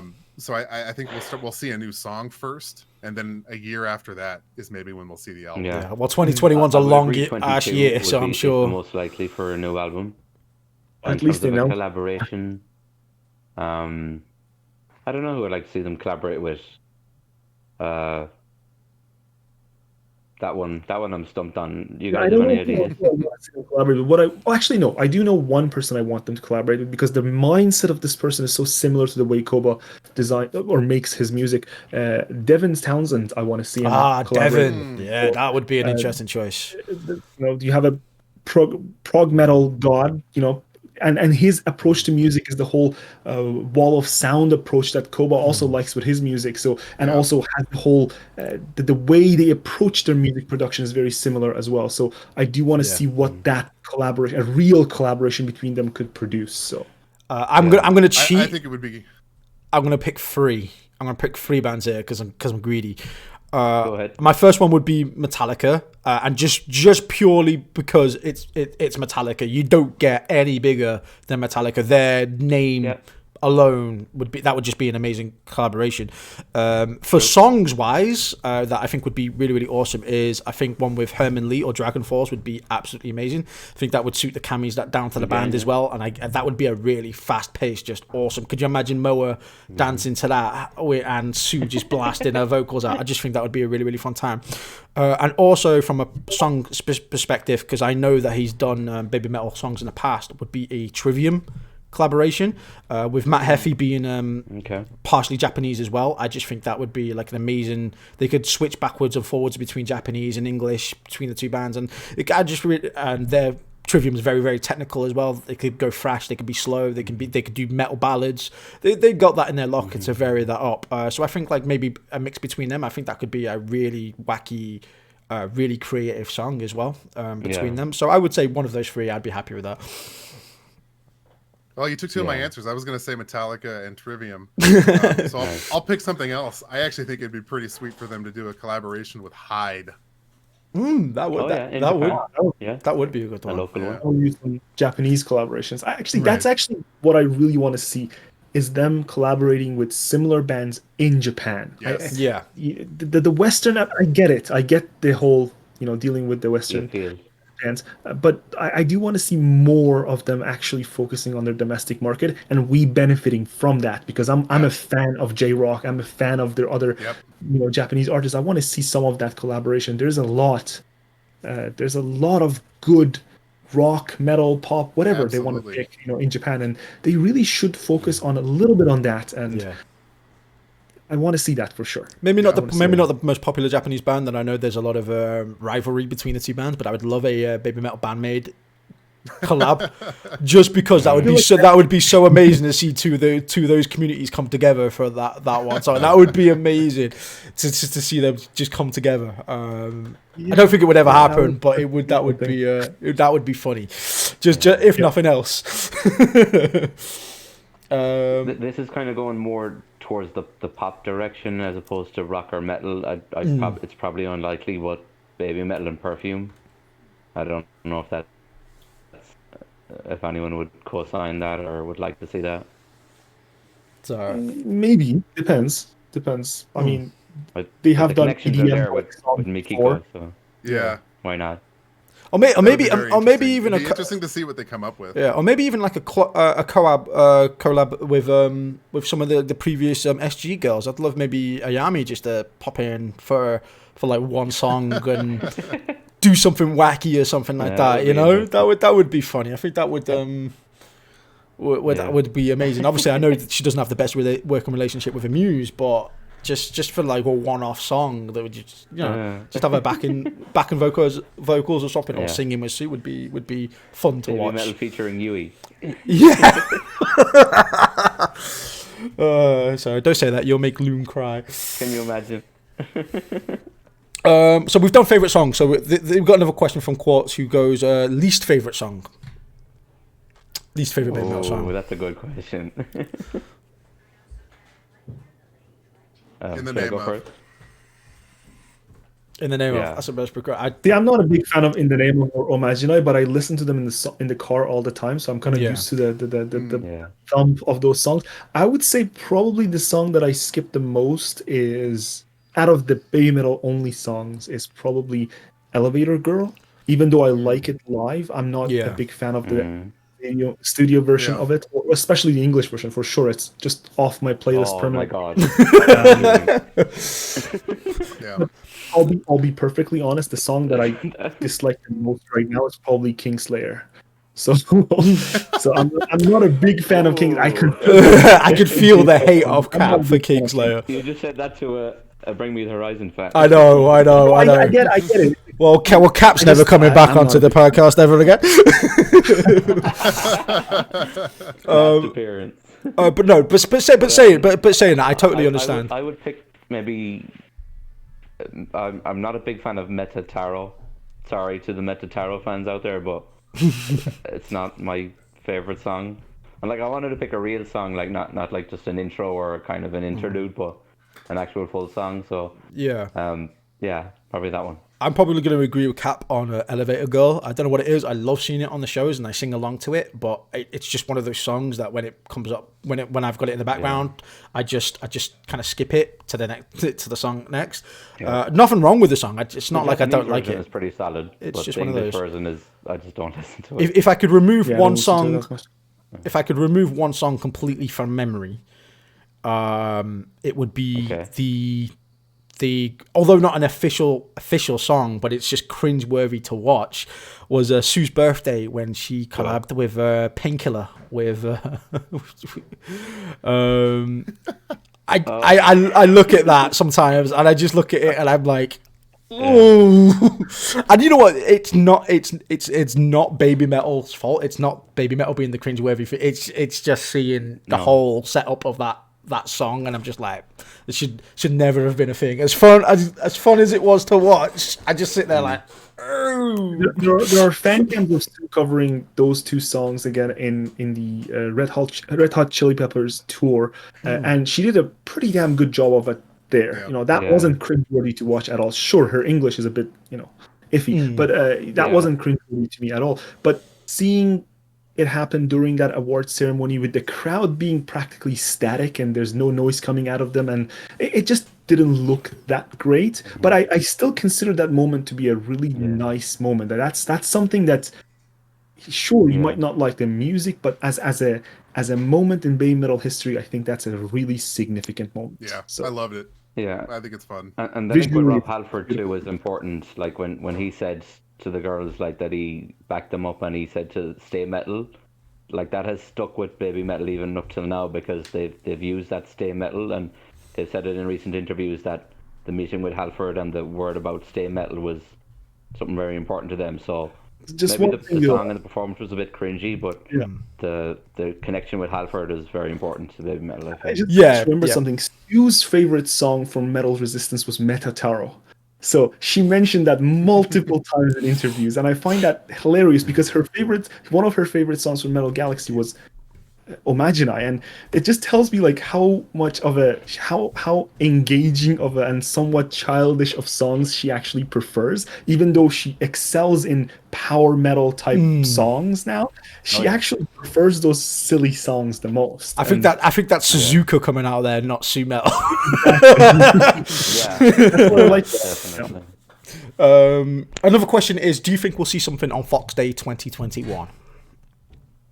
We'll see something. I think we'll see something. Yeah, I don't know. I don't know what it would it's gonna be. though. If it's another Cobra in a skeleton costume selling merch thing, I think heads are gonna roll. But there'll definitely be something. We need something more than that. Yeah, I think They there'll be haven't something. missed one yet, No, so they haven't something missed will one happen. since they announced it, yeah. I think we're going to get more shows being announced. Whether they'll be able to actually pull those off, I don't know. But I do think we're going to get more information about the next set of Budokan shows. And remember, there's still 3 or 4 empty spots in the 10th anniversary celebration. So there's still things to be announced. So whether those will come as part of Fox Day or sooner or later, they still have stuff to announce. Even though back in the day 10 became 7 because of budget issues, but I think they're going to stick with the 10 announcements. And so far, last one was Budokan being announced, and we got 4 more to go. I think they have big plans to extend this 10th anniversary celebration all the way into 2021, and Yeah, I think or maybe we're even going- 22 if this Depending virus on doesn't they have to. go away. Exactly. I don't think the fans mind. I think we'd rather they do something than they just stall until they can do one big thing. So I'd rather them continually doing little things if it means being seen. Yeah. But what was the question, Leon? I'm just looking through some now. I've just seen a lot of people. Obviously, people are still answering and replying to what their favorite collabs would be, and I've seen a lot. I've seen Bish, Lisa collabs, Wagagi Band with Baby Metal. Yeah, there's. I'm just looking at some of those as I'm scrolling through the comments now. So there's a lot of people that have obviously different things bands that they would love people to collab with, which would be awesome either any way you look at it. Any of those people with a collab with Baby Metal would be fantastic. I'd be happy with any of those. We got a highlighted message from Penta. He says it's not a question, but he says he just wanted to say what a great format this is. He says he doesn't listen to podcasts a lot, but this is a great 3+ hours. Good job to Neon, Kev, Paul, and Cap. I'm very thank you so much. Thank you. I'm glad we managed to keep you entertained for this long. Time, like I said, time seems to fly past. Every time I invite somebody onto this podcast, and they see how long the episodes are, they're like, "Ooh, Jesus Christ! I don't think I could do 3 hours." And then lo and behold, here we are again. Here we are. I'm basically, I'm actually at work, but there's basically no one on campus, right? It's just, most of the classes are online, and I've done my morning work before 12, so I'm just sitting here talking with you guys and skipping my duties, but it doesn't matter because no one's doing anything. Nobody's here. I think I might apply for wherever it is you work. It sounds like a fun place. Yeah. Academia, you basically do no work 90% of the time, and then everything crammed in 10% of the time. So, how do I apply? How do I apply? I'm getting paid for it as well. So, here's one for you. Here's another question from Inmat, who says, "What songs do you think they'll play on the 10 Budokan shows? Do you reckon they'll mix it up, or do you reckon there'll be a theme behind it, or do you reckon there'll be a little bit of everything?" I think they'll mix it up. shows that are pretty close to each other will have the same set list. everything over the 10 shows. So, I think it'll probably be pretty similar to, I don't know, maybe the Forum. Leaning towards Metal Galaxy, but sprinkling in the songs they know they can't not play, like Give Me Chocolate. Really, Cat? Now? Okay, I think they'll play everything over the 10 shows and mix in BBAB there. That's the only song they haven't played yet. So That would be a great surprise. And Yeah, it'd be from nice. on, I wanted to finally do that again so we can get a pro shot of that. That'd be Especially given the reception it received in the tournament. So Yeah, I love BBAB. the ideal setlist would probably be doing the 10 Baby Metal Years album in its entirety, and then sprinkling in a bit of Metal Galaxy at the end of it, like the Trio of Light at the end of it, or maybe a couple of make it a not a 60 minutes on the mark show, make it a 75 minutes show. Their shows are a bit too short for the price they charge and the scale they try to put on. Mix in some Kami band solos and hopefully Sue solos. I really miss Akatsuki and Rondo and Amore. I'd love to see those come back. Yeah, I'd love to see some solos come back. I think they've established the duo aspect enough for them to feel comfortable bringing back some solo songs. Yeah. Yeah. Perhaps, yeah. So yeah, a lot of Maybe people we can say, go a solo song. The problem with that, though, and the reason I don't think we see the solos anymore, is the solo was always offset by a Black Baby Metal song, and they were used to give the girls a chance to rest, right? And one of the reasons that I don't think people really have paid attention to is why the shows are a little shorter now, is they don't have those opportunities to go backstage, grab some water, take a load off for 4 minutes. Yeah, yeah, All that. At most, they have a lore video, which lasts anywhere from 30 seconds to 90 seconds or so. That's their only break, the whole concert, right? So I think until we either get a third member and Black Baby Metal returns, or we start getting blessed with Moa solos, and they can do the alternate format again, where Sue can go rest while Moa sings, and vice versa. I don't think we'll see solos return. I do think Moa can. We've seen Moa handle, good job, or GJ, or whatever you want to call it. Absolutely. Throughout 2018, just fine. And she has done song 4 solo. I think she can handle it solo. It's just a matter of whether she wants to do it and whether Koba's willing to let her do it. Yeah, I think it's. I would guess, knowing what we know about their personalities, it's more that she doesn't want to do it without Yui. Rather than Koba saying no. So I think for her to be on stage by herself again, she's going to need her own song. Right. And that's my and to answer the Budokan question, that's my other hope. I'm hoping they start to dig into their backlog and maybe bring out maybe a song or two to be new songs to be debuted live during some of the Budokan shows, and start to kind of tease the next album starting in 2021. Yeah, I think maybe in the second half. Exactly, in the second half. Yeah. Post Fox Day. Yeah. Right. So I'm hoping maybe Fox Day we do get maybe like a one-off song or something. I think with even if it's like nothing attributed to a new album, I don't see it happening. This is more out of hope than expectation. But just with the year that we've been having, and obviously the lack of content that may or may not come. Like I said, these shows are booked for, like I said, 10 days or whatever from now. Whether or not that's the right thing to do is a debate for another day, I think, or what these shows, even if these shows will continue in the future.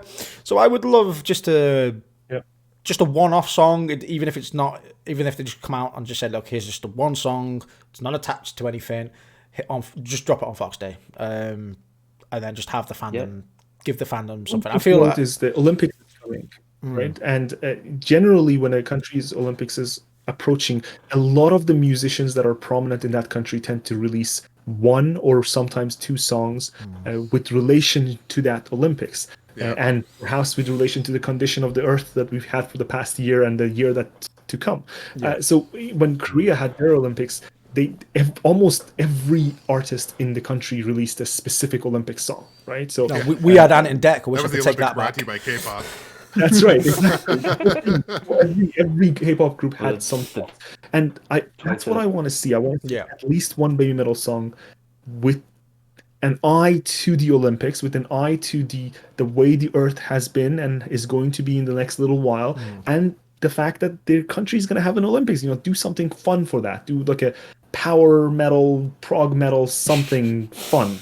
And I can see Fox Day being one of the instances where they could release something like that. If they do. Definitely. Right, guys, I'm gonna start closing it down here.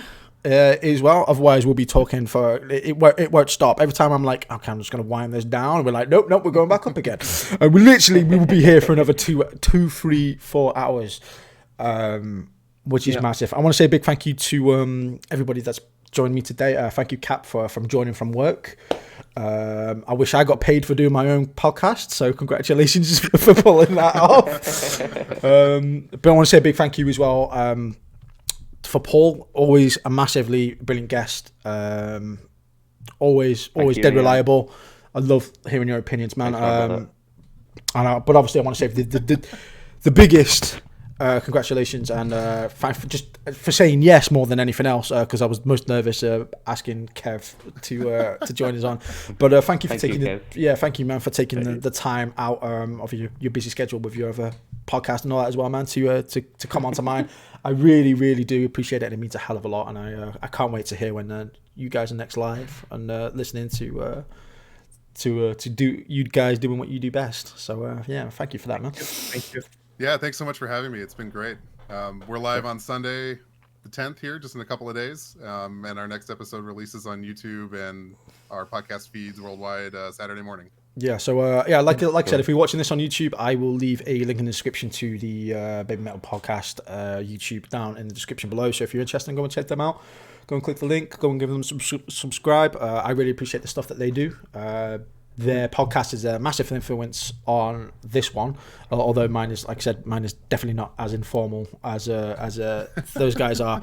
But if you want to check out all the latest knowledge, every single tidbit of information about Babymetal that you could possibly want to know, then believe me, those are the guys to go and check out. So absolutely brilliant at what they do. Thank you for having me as well, Neon. I know I kind of was last minute joining in, and hopefully, people. No, man. I've loved absolutely having you on.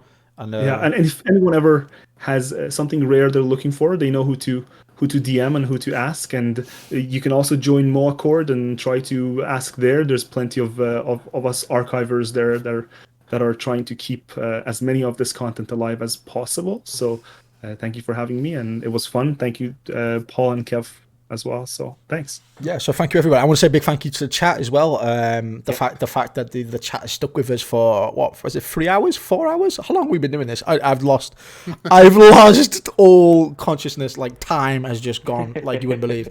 But yeah, these guys have been absolutely chatting like you wouldn't believe for the past couple of hours as we've been doing it. We've been streaming for 3 hours and 17 minutes. Time has flown past. Nice. And literally the chat has been non-stop, just talking, chatting, giving their opinions, asking questions. So thank you guys for being there as well. And like I said, if you're watching this on YouTube, on my channel, please don't forget to like, subscribe as well. I really, really appreciate it. We just got past 12,000 subscribers, which is absolutely amazing. Awesome. Gonna be aiming for hopefully 20,000 by the end of this year. That's my goal, and I'd really appreciate it if you could come and join the channel to do that as well. So with that being said, guys, I'll love and leave you. Thank you everybody on Twitch, and have a brilliant day, guys, and I'll see you guys all next time. Bye, guys. See you. See you.